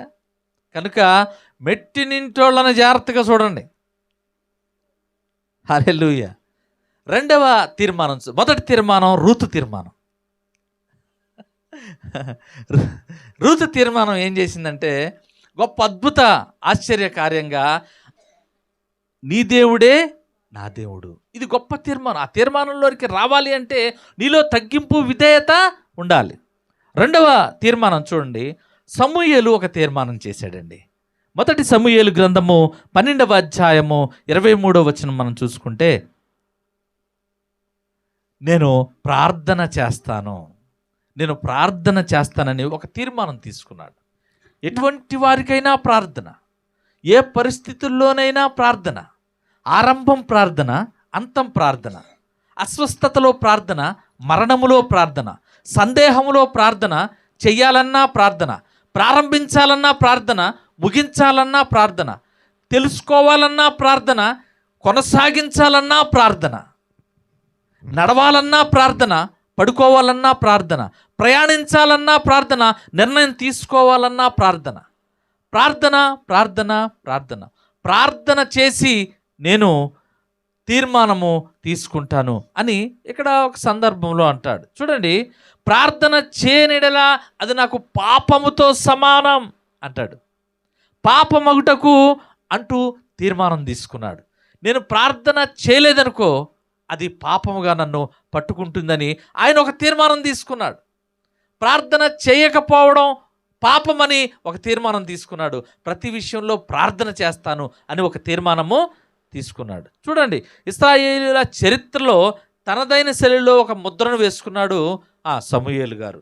చూడండి, సమూయేలు మొదటి గ్రంథంలో ఆయన అద్భుతాల ఆశ్చర్య కార్యాలు ఏంటో మనము చూడవచ్చు. మొదటి సమూయేలు గ్రంథం తీయండి. ఆయన మొదటి సమూయేలు గ్రంథము 12వ అధ్యాయం 23వ వచనం ఒకసారి చూడండి. నా మట్టుకు నేను నీ నిమిత్తము ప్రార్థన చేయుట మానుట వలన యెహోవాకు విరోధముగా నా మట్టుకు నేను మీ నిమిత్తము ప్రార్థన చేయుట మానుట వలన యెహోవాకు విరోధముగా పాపము చేసిన వాడనగుదును. అది నాకు దూరముగా పాపము చెయ్యకపోతే పాపమంట అని, పాపము చేయనిడలా అది నాకు పాపమగునని ఆయన ఒక గొప్ప తీర్మానము తీసుకున్నాడు. చూడండి, ప్రతి విషయంలోనూ ఆయన ప్రార్థన చేయుటకు సౌలు పరిపాలన ప్రారంభించాడు. నీతిమంతుడైన న్యాయాధిపతి సమూయేలు ఉన్నాడు. ఐగుప్తు విమోచన గురించి దేవుడు జ్ఞాపకం చేసుకున్నాడు. ఆ తర్వాత యెహోవాను అనుసరించిన యెడల మీకు క్షేమము అని సమూయేలు ఇశ్రాయేలు ప్రజలందరికీ తెలుపుతున్నాడు. ఎందుకంటే ఐగుప్తుల నుండి వచ్చిన తర్వాత వీళ్ళు ఏం చేశారంటే, ఇశ్రాయేలీలందరూ కలిసి సమూయేలును న్యాయాధిపతిగా నియమించాడు దేవుడు. చూడండి, ఇక్కడ సమూయేలు ఇశ్రాయేలందరికీ న్యాయాధిపతిగా అక్కడ న్యాయాధిపతిగా ఉంటూ వారిలో వచ్చిన తగాదాలను సమస్యలను తీరుస్తూ ఆయన ఉన్నప్పుడు దేవుడు ఒక అద్భుతమైన మాటను వారికి తెలియచేశారు. ఇశ్రాయేలీలందరూ కలిసి, అయ్యా మమ్మల్ని ఏలుటకు ఒక రాజు కావాలి అని న్యాయాధిపతి అయిన సమూయేలుకు చెప్తారు. ఏంటయ్యా అంటే, ఈ సమూయేలుకి 2 కుమారులు ఉంటారు. ఈయన రామాలో నివాసం ఉంటూ సమూయేలు న్యాయాధిపతిగా చేస్తూ ఊరంతా తిరుగుతూ ఉంటాడు. అయితే 2 కుమారులు సమూయేలు చేసినట్టుగా నీతిగా ప్రవర్తించకుండా అన్యాయస్తులై లంచాలు తీసుకుంటూ తప్పుడు మార్గాల్లో వెళ్తూ ఉంటే ప్రజలందరూ కూడా విసిగిపోయి, మాకు రాజు కావాలి, రాజు ఉంటే ఇలాంటివి జరగవు అని సమూయేలు కూడా వృద్ధుడైపోతాడండి.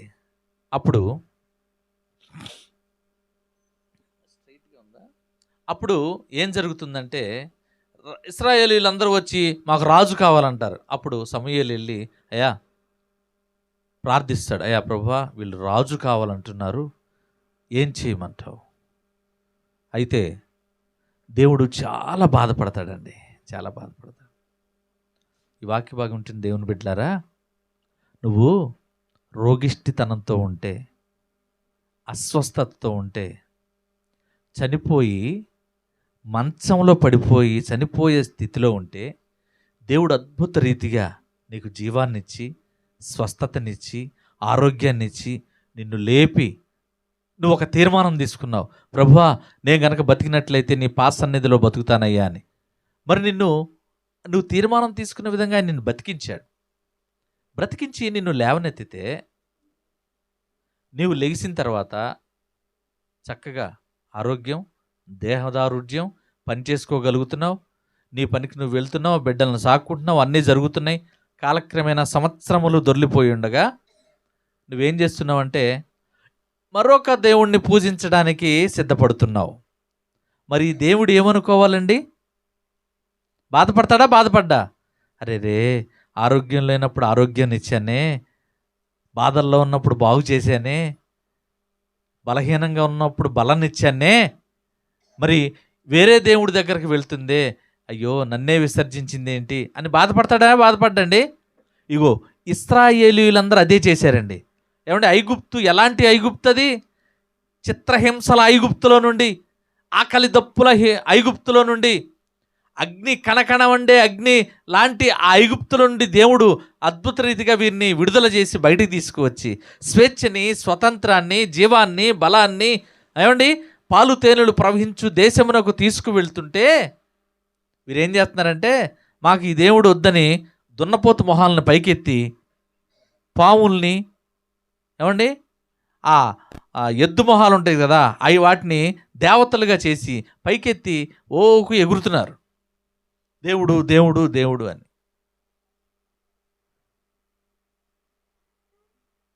చాలా దేవుడు బాధపడ్డాడు. అప్పుడు సమూయేలుతో దేవుడు చెప్తున్న మాట ఏంటంటే, సమూయేలు, వారు నన్నే విసర్జించారయ్యా, ఐగుప్తుల నుండి నేను తీసుకువచ్చిన నన్నే మర్చిపోయారు, నా మాటనే తీసివేశారు, వారికి చెప్పు. అయితే వారు కోరుకున్నట్లుగా చెయ్యి. చెప్పు, రాజు వస్తే ఎలా ఉంటాడో.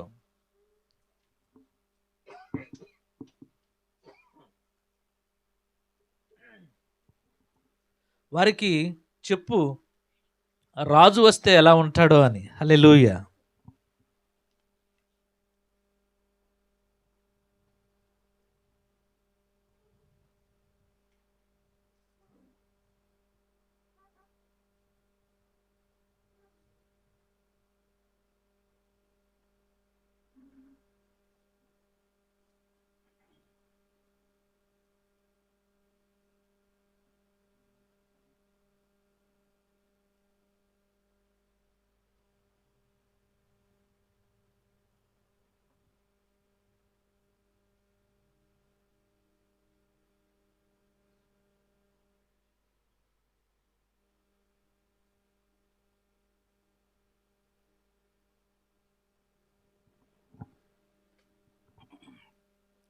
మీ కుమారులను కుమార్తెలను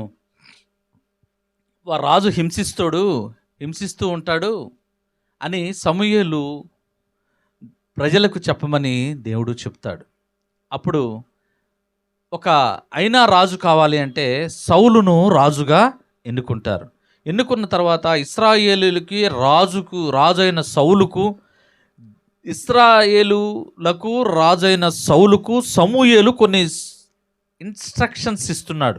దేవునితో ఎలా ఉండాలి, దేవుడు మీ ఎడల ఎలా కృప చూపుతాడు, దేవునికి ఎలా మీరు నీతిగా కనపడాలి అనే విషయాలు కొన్ని రాజైన సౌలుకు ఇశ్రాయేలీయులకు చెప్తూ ఉన్న సందర్భంలో మాట్లాడుతున్న మాట ఈ మాట. ఏ మాట? ప్రార్థన చేసి నేను ఉంటాను, ప్రార్థన చేయకపోతే నాకు పాపము వస్తుంది అనే ఒక తీర్మానం తీసుకున్నాడు సమూయేలు. చూడండి, ఇశ్రాయేలీల చరిత్రలో తనదైలా ముద్ర వేసుకున్నాడు సమూయేలు. కనుక రాజు కావాలని అడిగినందుకు దేవుడు వారిని మొత్తాడు అనుకున్నాడు, కానీ కాదు, దేవుడు ఒక అనుభవాన్ని వారికి నేర్పించాడు. ఇలా సమూయేలు ప్రజలకు బలమైన మాటలతో ఒక హామీ ఇచ్చాడు.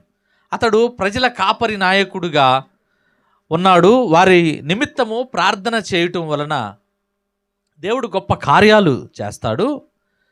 ఇది ప్రార్థన చేయుట తనకు అభిష్టం, తనకు ఇష్టం. ప్రార్థన చేయడం సమూయేలుకు ప్రార్థన చేయకుండా ఉంటే పాపం అని ఒక తీర్మానము తీసుకున్నాడు. ఇది మంచి తీర్మానమా కాదా? వాక్యభాగం వింటున్న దేవుని బిడ్డలారా, మరి తోటివారి కొరకు, నీ శత్రువుల కొరకు, ఆపదల్లో ఉన్నవారి కొరకు, హాస్పిటల్స్లో ఉన్నవారి కొరకు మనం ప్రార్థన చేస్తున్నామా? ఈరోజు నుండి ఒక తీర్మానం తీసుకోండి. ప్రతి ఒక్కరి గురించి నేను ప్రార్థన చేస్తాను అనే ఒక గొప్ప తీర్మానం. మూడో మాట, యెహోషువ తీర్మానం తీసుకున్నాడు.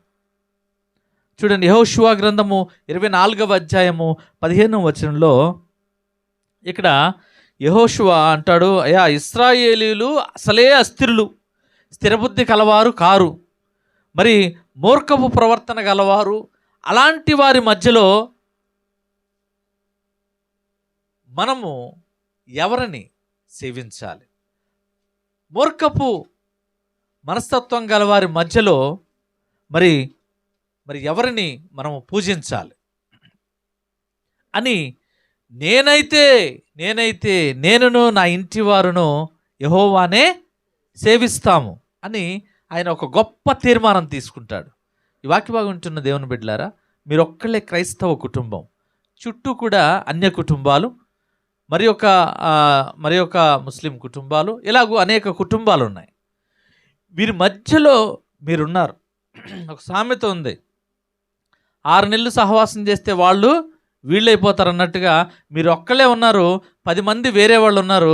ఏమైపోతారు? మీరు మారిపోతారా? పడిపోతారా? జరిగిపోతారా?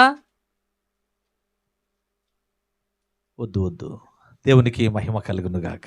చూడండి, స్థిరబుద్ధి లేనివారు, అన్య విగ్రహారాధన చేయువారు, అనేకమైన మతాచారాల్లో ఆచరించేవారు నీ చుట్టూ ఉన్న నీ స్థితిగతులేమైనా నీ పరిస్థితులేమైనా నేను మాత్రం జీవము గల దేవుడైన యెహోవాను మాత్రమే సేవిస్తాను అని ఒక తీర్మానం తీసుకోవాలి. యెహోషువ అంటున్నాడు, అయ్యా ఎంతమంది ఉన్నా నేను నా చుట్టూ ఉన్న వాళ్ళందరూ కూడా అందరూ అవిధేయులే, విగ్రహారాధికులే, తిరుగుబోతులే, తాగుబోతులే, మద్యపానులే, అబద్ధికులే, వ్యభిచారులే. అయ్యా నేను జీవించలేకపోతున్నాను, వారందరి మధ్యలో నేను పరిశుద్ధంగా జీవించలేకపోతున్నాను, దేవునికి ఇష్టానుసారంగా జీవించలేకపోతున్నాను అని అనుకుంటున్న ప్రియ సహోదరి సహోదరుడా, ఇదిగో యెహోషువను ఒకసారి జ్ఞాపకం చేసుకో. చుట్టూ కూడా ఎంతమంది ఉన్నారంటే ఒకసారి చూడండి. యెహోషువ గ్రంథము 24వ అధ్యాయము 15వ వచనం చూడండి. చూడమ్మా, చదవండి. యెహోవాను సేవించుట మీ దృష్టికి కీడని తోచిన ఎడల మీరు ఎవరిని సేవించెదరో నది అద్దరిని మీ పితరులు సేవించిన దేవతలను సేవించెదరో అమోరీయుల దేశమున. ఇక్కడ గనక చూస్తే యెహోషువ చుట్టూ ఎవరున్నారంటే అమోరీయులు, పెరిజ్జీయులు, కనానీయులు, హిత్తీయులు, గిర్గాషీయులు, హివ్వీయులు, యోబీసీయులు అని వారందరూ కూడా యుద్ధం చేస్తున్నారు. వారందరి మీద జయాన్నిచ్చాడు దేవుడు. యెహోషువ ఉంది ఒక్కడే, ఆ సైన్యం ఒకటే, కానీ ఇంతమంది సైన్యాలు వారి మీదకి వచ్చారు. అంతేకాకుండా ఒక ఇద్దరు రాజులు అవే అమోరీయుల రాజుల చూడండి 12వ వచనం చూడండి. నేను మీకు ముందుగా కందరీగలను పంపితిని, నీ ఖడ్గము కాదు నీ విల్లు కాదు గాని అవే అమోరీయుల రాజులనిద్దరిని తోలివేసెను. కందరీగలను పంపించి తమ మీదకు వస్తున్న శత్రువులను వారి బలం ఉపయోగించకుండా, వారి ఆలోచన ఉపయోగించకుండా, వారు చూపులు ఉపయోగించకుండా, వారి యొక్క ఖడ్గములు ఉపయోగించకుండా కందరీగలను పంపి వారి మీదకు వస్తున్న ఇద్దరు రాజులను కూడా సైతం తరిమాడు నా దేవుడు. హల్లెలూయా. ఇదిగో నన్ను జ్ఞాపకం చేసుకో. ఇలాంటి రాజులను తరిమిన దేవుణ్ణి, ఇలాంటి కార్యాలు చేసిన దేవుణ్ణి మరచి నువ్వు ఎవరినో స్తుతిస్తానంటావే, ఎవరినో పూజిస్తానంటావే, ఎన్నో కొండలు ఎక్కుతానంటావే, ఎన్నో చెట్ల దగ్గరికి వెళ్తానంటావే, ఎంతో పుట్టల దగ్గరికి వెళ్తానంటావే. నిల్చుని చూస్తే ఇచ్చే రక్షణను నీవు పొందుకుంటావు. అద్భుతమైన నీ బలప్రయోగం లేని నీకు విజయాన్ని ఇచ్చాడే, అలాంటి దేవుణ్ణి వదిలి నీవు ఎవరినో పూజిస్తావు. అప్పుడు అంటున్నాడు యెహోషువ, అయ్యా ఎవరినైతే పూజించుకోండి, నాకైతే సంబంధం లేదు, కానీ ఇదిగో నేనును నా ఇంటి వారును యెహోవానే కీర్తిస్తాము, యెహోవానే పూజిస్తాము, యెహోవానే పాడతాము. హల్లెలూయా. నేనును నా ఇంటి వారును యెహోవాను సేవించెదము. హల్లెలూయా. కుటుంబం అంతా కలిసి యెహోవాను సేవిస్తామని యెహోషువ అప్పుడు ఒక తీర్మానం తీసుకున్నాడు. ఆ తీర్మానాన్ని ఈ వాక్య భాగం వింటున్న దేవుని బిడ్డలారా, మన జీవితంలో కూడా ఈ తీర్మానం ప్రారంభం అవ్వాలి. మన జీవితం కూడా ఈ తీర్మానం మొలకెత్తాలి. మన జీవితంలో కూడా తీర్మానం ఒక వృక్షములా ఉండాల. అయ్యా నేను, నా బిడ్డలు, నా భర్త, నా భార్య, మా తల్లి, ఎంతమంది ఇంట్లో ఉంటారో ఇల్లులో ఉన్న వారంతా కూడా వచ్చి మందిరంలో ఉండాలి. ఇళ్ళన్నీ ఖాళీ అయిపోవాలి. మందిర సమయాల్లో గృహాల్లో ఎవరు ఉండకూడదు. గృహాల్లో ఎవరు ఉండకపోతే దొంగతనాలు జరుగుతాయి అంటారా? దేవునికి మహిమ కలుగును గాక. చూడండి, కుటుంబంతో కలిసి దేవుణ్ణి ఆరాధిస్తానయ్యా అని ఒక తీర్మానం తీసుకోవాలి యెహోషువలాగా. 4వ తీర్మానం చూద్దాం. ఎస్తేరు ఒక తీర్మానం తీసుకుంది. హామాను ద్వారా ఆగమైపోయిన పరిస్థితి ఏమండి, ఆ పరిస్థితిలో ఆలస్యం చేయకుండా అత్యవసర పరిస్థితుల్లో నడుం కట్టింది ఒక స్త్రీ, ఆమె ఎస్తేరు. నేనును నా పనికత్తులను నా జాతి అంతా నా పనివారంతా కూడా సమాజముగా కూడి ఉపవాసము చేస్తూ అక్కడ ప్రార్థనలు చేస్తూ మనకొచ్చిన శ్రమను జయం పొందాలని ఒక తన జాతినందరినీ రక్షించుకోవడానికి ఒక తీర్మానం తీసుకుంది ఒక ధీరురాలు ధైర్యురాలు ఎస్తేరు. ఇటుక చప్పట్లు కొట్టుచు దేవుని నామాన్ని కనపరుద్దాం. ఒక తీర్మానం, ఆ తీర్మానం తన జాతినంతా రక్షించుకుందండి. ఎస్తేరు యొక్క మంచి తీర్మానం తన జాతి బలపడడానికి, ఐక్యంగా ఉండడానికి, ఆ శ్రమ నుండి విడుదల పొందడానికి ఉపయోగపడింది. ఒక స్త్రీ తీసుకున్న తీర్మానం చరిత్ర గతిని మార్చేసిందండి. ఒక స్త్రీ తీసుకున్న తీర్మానం ఆ జాతిలో ఐక్యతను పెంపొందించిందండి. ఒక స్త్రీ తీసుకున్న తీర్మానం జీవముగల దేవుని అద్భుత కార్యం జరగడానికి ఒక మార్గమైందండి. ఒక స్త్రీ తీసుకున్న తీర్మానం దుర్మార్గుడు దుష్టత్వం పాలయ్యాడండి. ఒక స్త్రీ తీసుకున్న తీర్మానం తన రాజ్యములో ఆశ్చర్య కార్యము జరిగిందండి. చూడండి, తరచూ దేవుని పిల్లలు ఉపవాసం ఉంటూ క్లిష్ట సమయాల్లో మనకు చేయలేని, విడుదల పొందలేని పరిస్థితుల్లో మనం ఏం చేస్తామంటే దేవుని సహాయం కోసం, మనకున్న పరిస్థితులను విడుదల కోసం ఉపవాసం ఉండి ప్రార్థనలు చేస్తూ ఉంటాం. ఉపవాసం ఉంటే ఇంకా అధికమైన దేవుని ప్రత్యక్షత మనకు కలుగుతుందని అలాగే ఉపవాసం ఉండి ప్రార్థనలు చేస్తూ ఉన్నారు. మొర్దెకైకు ఎస్తేరు చెప్పిన మాట ఏమాట అంటే, నేను నశించిన నా జాతిని నేను నశింపనివ్వను, నేను నశించెదను అనే మాటలు ఎస్తేరు యొక్క గొప్ప మాటలు మనకు కనపడతాయి.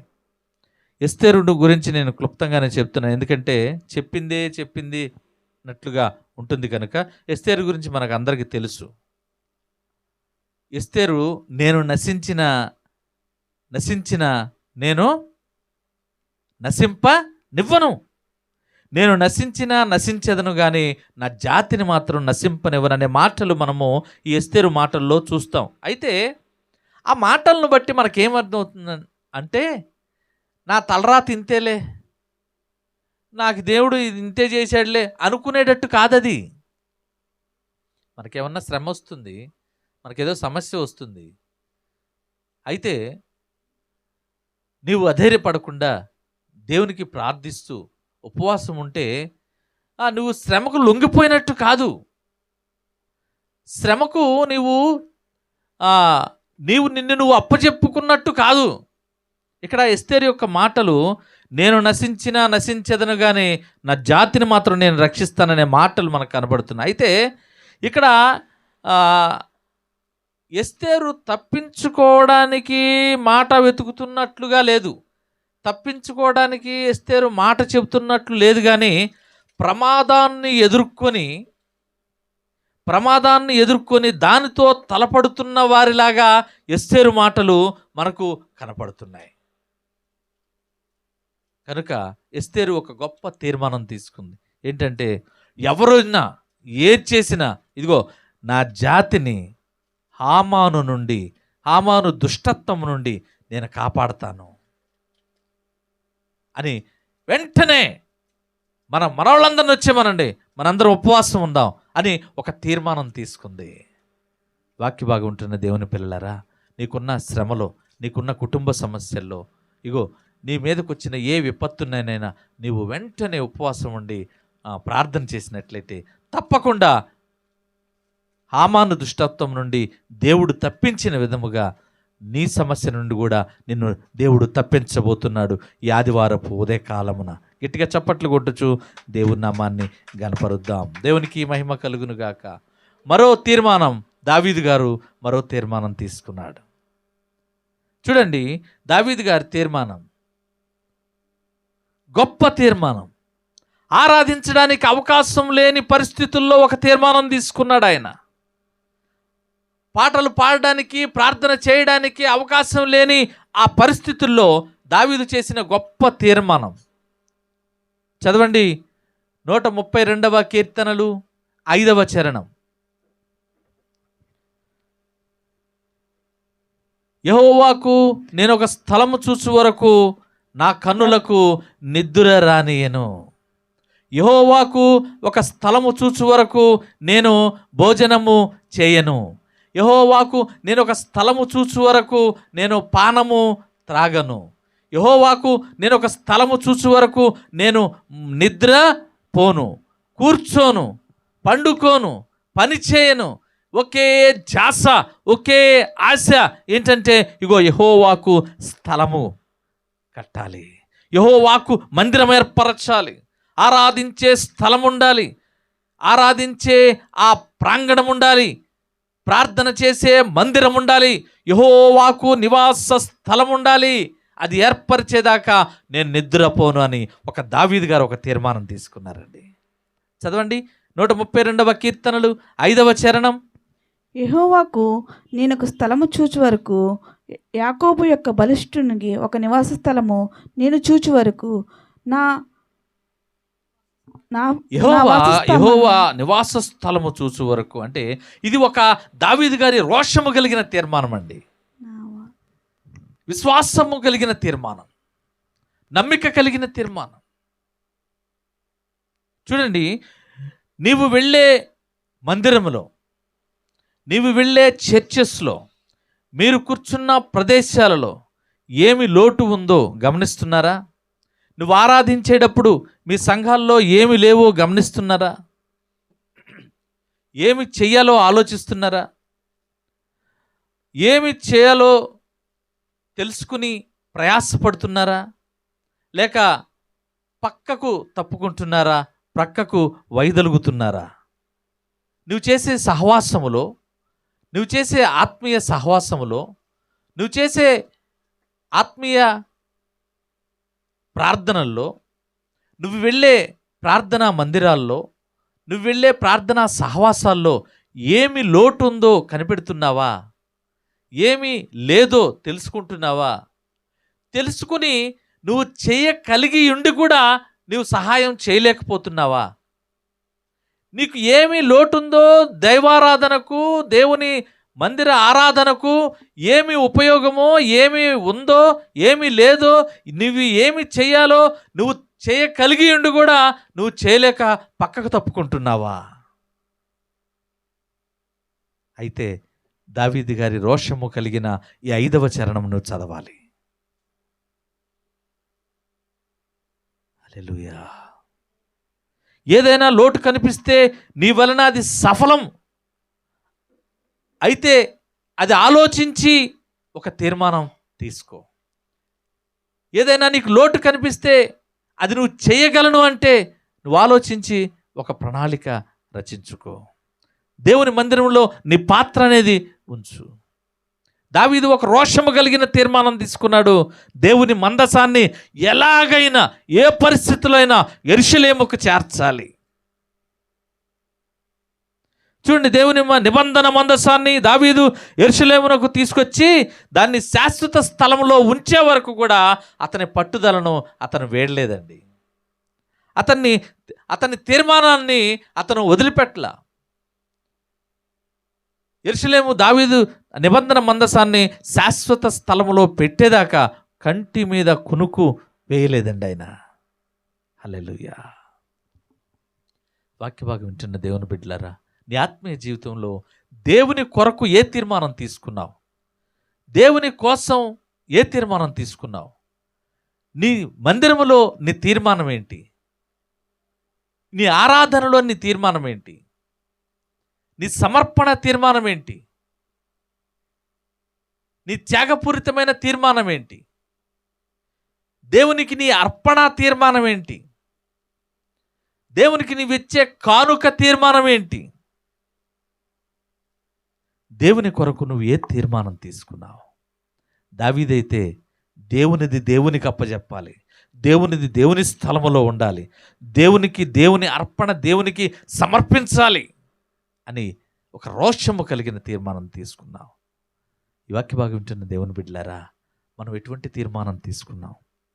తీర్మానం తీసుకుని తీర్మానాన్ని నెరవేర్చలేని స్థితిలో ఉన్నావా? తీర్మానం తీర్చుకుని చేద్దాంలే, సమయం ఉందిగా అనుకుంటున్నావా? ఇగో, తీసుకున్న తీర్మానాన్ని వెంటనే కొనసాగించాలి, వెంటనే అమలుపరచాలి, వెంటనే నువ్వు పురోగతి చెందించాలి, వెంటనే నువ్వు ముందుకు కొనసాగించాలి. శపించబడిన దేశానికి చెందిన రూతు తీర్మానం ఏం చేసిందంటే యేసుక్రీస్తు వంశావళిలో చేర్చబడింది మోయాబీయులైన రూతు. రెండవది, దేవునికి ప్రతి విషయంలో ప్రార్థన చేయమని ఒక తీర్మానం తీసుకున్నాడు సమూయేలు. మూడవది, ఏ పరిస్థితుల్లోనైనా నేను నా ఇంటి వారును ఏ స్థితిగతులైందైనా యెహోవాను మాత్రమే సేవిస్తానని క్లిష్ట పరిస్థితుల్లో కూడా యెహోషువ తీర్మానం బయలుపరిచాడు. ఆధ్యాత్మిక స్థితిలో నీ తీర్మానం ఏంటి? రోషము కలిగిన దావీదు ఆధ్యాత్మిక స్థితిలో ఒక తీర్మానం తీసుకున్నాడు. దేవునిది దేవునికే ఇవ్వాలి, దేవుని సమర్పణ దేవునికే అర్పించాలి. మరి నీ సమర్పణ త్యాగం దేవునిలో ఏం చేస్తున్నావు? నేను చనిపోయినా పర్వాలేదు, నేను నశించినా పర్వాలేదు, రాజు నాకు ఉరిశిక్ష వేసినా పర్వాలేదు, కానీ నా జాతిని మాత్రం నేను రక్షించాలి అని ఎస్తేరు ఒక గొప్ప తీర్మానం తీసుకుంది. ధైర్యం చేసి రాజు వద్దకు వెళ్ళింది. అప్పటి వరకు ఏమండి, భర్తని 2 రోజులు చూడకుండా ఎవరన్నా ఉంటారా? ఎస్తేరు రాజును చూసి 30 రోజులైందండి. పర్మిషన్ లేకుండా వెళ్ళకూడదు. ఏమవుతుంది అక్కడ? రాజుగారు ఆజ్ఞాపిస్తాడు ఇలా అని, శిరస్సు లెగిసిపోద్ది. ఎటువంటి పరిస్థితుల్లో ఉన్నాడో తెలియదు రాజు. వెళ్ళిపోయింది తన జాతి కోసం. అయ్యా అంది. దేవుడు అద్భుతంగా ఎస్తేరుపై దయగలిగించాడు. అప్పుడే అంటుంది, నశించిన నేను నశించిన దాన్ని అవుతాను, నా జాతి మాత్రం బ్రతుకుతుంది అని. దేవునికి మహిమ కలిగి గొప్ప తీర్మానం తీసుకుంది ఎస్తేరు. మరి భక్తులు ఇంత గొప్ప తీర్మానాలు తీసుకున్నారు సర్వ మానవాళి కోసం. క్రీస్తుకు మాదిరిగా అద్భుతమైన తీర్మానాలు మనం దేవుడి ఆదివారపు దినమున మనకు బయలుపరిచాడు. నీ ఆధ్యాత్మిక స్థితిలో బ్రతుకులు మార్చే తీర్మానాలు, నీ బ్రతుకును మరల్చే తీర్మానాలు, నీ పరిస్థితులను స్థితిగతులను మార్చే తీర్మానాలు, నీ తీర్మానాల ద్వారా నీ ఆలోచనలను, నీ యొక్క తలంపులను మరలిపోతూ దేవునికి దగ్గరగా చేస్తూ ఉన్న మంచి తీర్మానాలను నువ్వు తీసుకోవాలి. నీ తీర్మానం నీ నీతిని బయలుపడేటట్టుగా చేస్తుంది. నీ తీర్మానం నీకు ఒక గొప్ప విలువను తెస్తుంది. కనుక తిని కూర్చోవడం కాదు, ఏ తీర్మానాలు నాకెందుకయ్యా అనుకోవడం కాదు, ఈ వయసులో నాకు తీర్మానం ఏంటి నీ బొంద అనుకుంటాం కాదు, విని వదిలేయడం కాదు, విశ్వసించి వదిలిపెట్టడం కాదు, చూసి చూడకుండా వెళ్ళిపోవడం కాదు, పట్టనట్టుగా ఉండడం కాదు. నాకు ఏ తీర్మానాలు వద్దు అనుకోవడం నీ తీర్మానం అయితే, నాకు ఇప్పుడెందుకయ్యా తీర్మానాలు గోలా అనేది నీ తీర్మానం అయితే, నువ్వు తప్పకుండా మరణానికి పాత్రుడు అవుతావు. తప్పకుండా పశ్చాత్తాపడవలసిన దినము ఒకటి ముందు ఉంది అని ఘంటాపదంగా పరిశుద్ధాత్ముడు ఈ ఆరాధన ద్వారా మనందరినీ హెచ్చరిస్తున్నాడు. తీర్మానం లేని జీవితాలు ఎదుగు బొదుగు లేని జీవితాలుగా ఉంటాయి. తీర్మానం లేని జీవితాలు నిద్రావస్థలోనికి వెళ్ళిపోతూ ఉంటాయి. తీర్మానం లేని జీవితాలు మరణశయ్యల మీద జీవితాల్లా ఉంటాయి. తీర్మానం లేని జీవితాలకు కళ ఉండదు, శబ్దం ఉండదు, శృతి ఉండదు, లయ ఉండదు. ఏదో పాడుతూ ఉంటారు, ఎటో జీవిస్తూ ఉంటారు, ఏదో చేస్తూ ఉంటారు, మొత్తానికి జీవిస్తూ బ్రతుకుతూ ఉంటారు. అది కాదు జీవితం. నీ జీవితానికి ఒక విలువ ఉండాలా, నీ బ్రతుకు ఒక అర్థం ఉండాలి. జీవము కలిగిన దేవుణ్ణి తెలుసుకున్న నీవు ఒక మంచి తీర్మానం తీసుకో. ఈ వాక్య భాగం వింటున్న దేవుని బిడ్డలారా, నీ సంఘానికి, దేశానికి నీవు ఎంతవరకు నువ్వు ఉపయోగపడుతున్నావు? నువ్వెంతవరకు నీ సంఘానికి, దేశానికి ప్రయోజన పాత్రుడుగా ఉన్నావో తెలుసుకొని ముందుకు అడుగులు వేసి ప్రయోజనాత్మకంగా నీ కుటుంబాన్ని తీర్చిదిద్దుతూ ఉపయోగకరంగా ప్రతి విషయంలో నీవు ఉంటూ వేవేల బ్రతుకులను వెలిగించే దీపానివిగా నీవు ఉంటూ ఈ ధరణి యందు చీకటిలో నుండి వెలుగులోకి వచ్చిన దేవుని నమ్మిన నీవు అనేక కుటుంబాలను దేవునిలోకి నడిపిస్తూ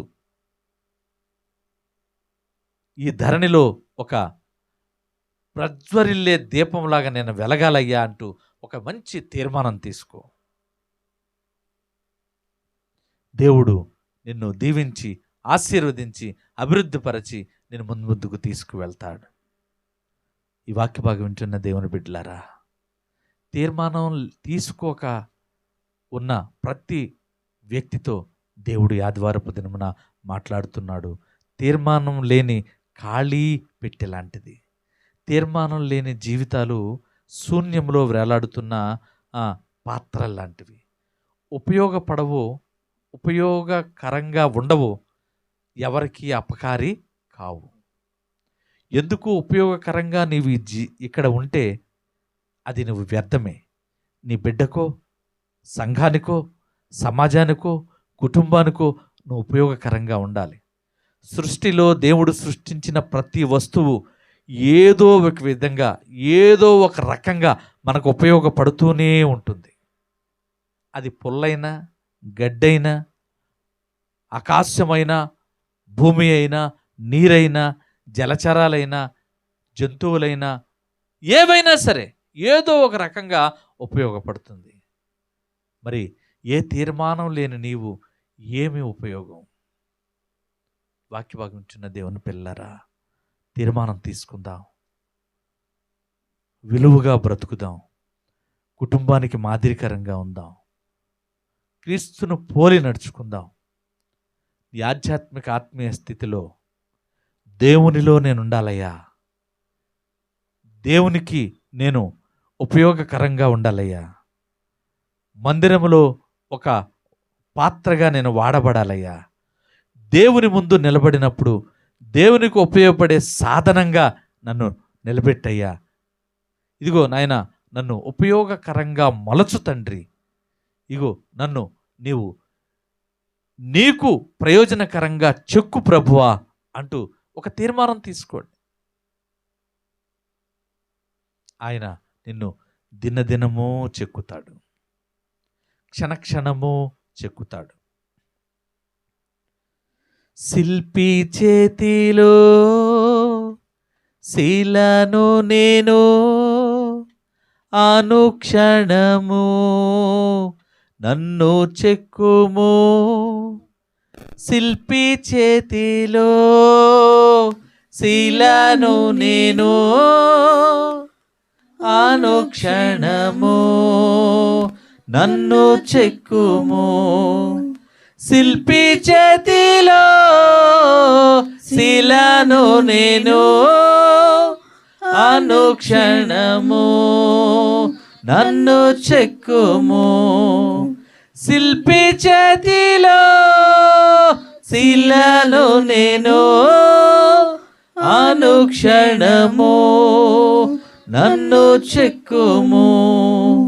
అంధకారా లోయలోనా సంచరించిన భయము లేదు, నీ వాక్యము శక్తి గలది, అది నాకు నిత్య వెలుగు. నీ వాక్యము శక్తి గలది, అది నాకు నిత్య వెలుగు, అది నాకు నిత్య వెలుగు. ప్రభువా నీకు వందనాలు తండ్రి, స్తోత్రాలు. సకల ఆశీర్వాదములకు కారణభూతుడా మీకు వందనాలు అయ్యా. తీర్మానం తీసుకుని అయ్యా దాన్ని నెరవేర్చలేక, తీర్మానాన్ని తీసుకోలేక, తీర్మానం లేని బ్రతుకులు బ్రతుకుతున్నాం ప్రభువా. అయ్యా మీరు మా ఎడలో ఒక తీర్మానం చేసుకున్నారు. ప్రతి ఒక్కరిని నా రక్తము చిందించి క్రయధనము చెల్లించి మా పాప శాపాలను విమోచించి పరలోక రాజ్య వారసులుగా చేస్తానని ఒక తీర్మానం తీసుకున్నారు ప్రభువా. అయ్యా, అలాగే ప్రతి ఒక్కరు సర్వ మానవాళి కూడా ఒక గొప్ప తీర్మానంలోకి వచ్చినట్లు సహాయం చేయండి. మీ ఎడల వినయ విధేయతలతో భక్తి శ్రద్ధలతో ఒక రక్షణ మార్గములో నమ్మి విశ్వసించి ప్రతి ఒక్కరూ దేవుణ్ణి తెలుసుకునేలా, ప్రతి ఒక్కరూ అయ్యా రక్షణ మార్గములో ఉండేటట్లుగా ఒక గొప్ప తీర్మానం తీసుకునేలాగా ప్రతి ఒక్కరిని మీరు మలచండి ప్రభువా. ప్రతి ఒక్కరిని ప్రభువా మీరు సిద్ధపరచండి, తయారు చేయండి.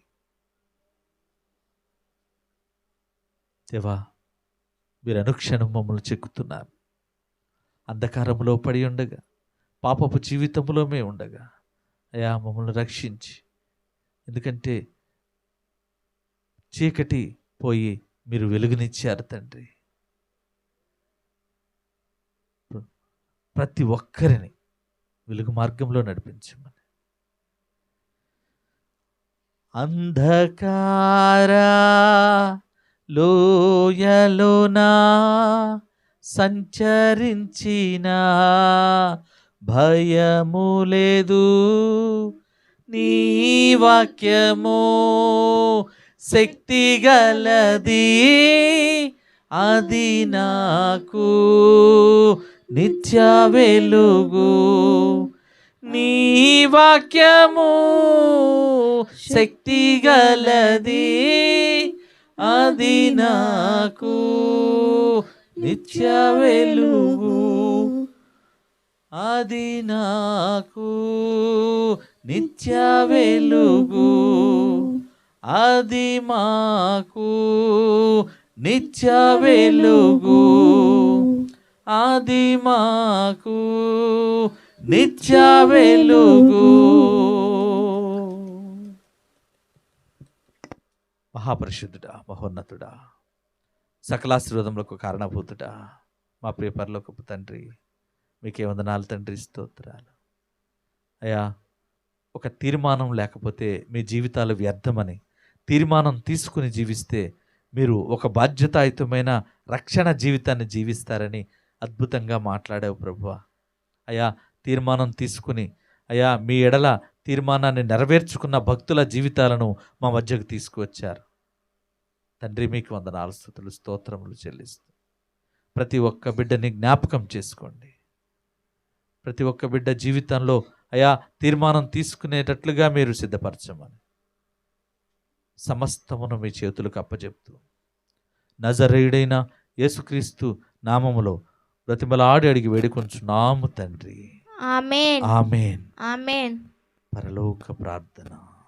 పరలోకమందున్న మా యొక్క తండ్రి, మీ నామాన్ని పరిశుద్ధపరచును గాక, మీ రాజ్యం వచ్చును గాక, మీ చిత్తం పరలోకమందు నెరవేరిన ప్రకారం భూమి అందు నెరవేరును గాక. మన దిన ఆహారం నేడు మాకు దయచేయండి, మా మనసును క్షమించిన ప్రకారం మనల్ని క్షమించండి, శోధనలోకి తేక కీడును తప్పించండి. రాజ్యము, శక్తి, మహిమ, బలము, కృప నిరంతరం నీవైన మా పరమ తండ్రి. ఆమేన్.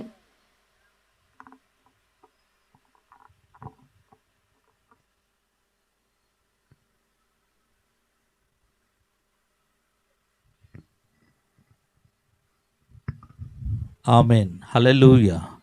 దేవునికి మహిమ కలుగునుగాక. మిమ్మల్ని మీ కుటుంబములను దేవుడు అభివృద్ధిపరిచి ఆశీర్వదించి ఫలింపచేయునుగాక. అట్టి కృపా ధన్యత దేవుడు మనకు అనుగ్రహించునుగాక. అట్టి కృపా ధన్యత దేవుడు మనకు దయచేయునుగాక. అట్టి కృపా ధన్యత దేవుడు మనందరికీ ఆపాదించునుగాక. ఆమేన్. ఆమేన్. హల్లెలూయా. హల్లెలూయా. దేవునికి మహిమ, ఘనత, ప్రభావములు కలుగునుగాక. సమస్త ఈవులు దేవుడు మనందరికీ దయచేయునుగాక. హల్లెలూయా. హల్లెలూయా. హల్లెలూయా. హల్లెలూయా.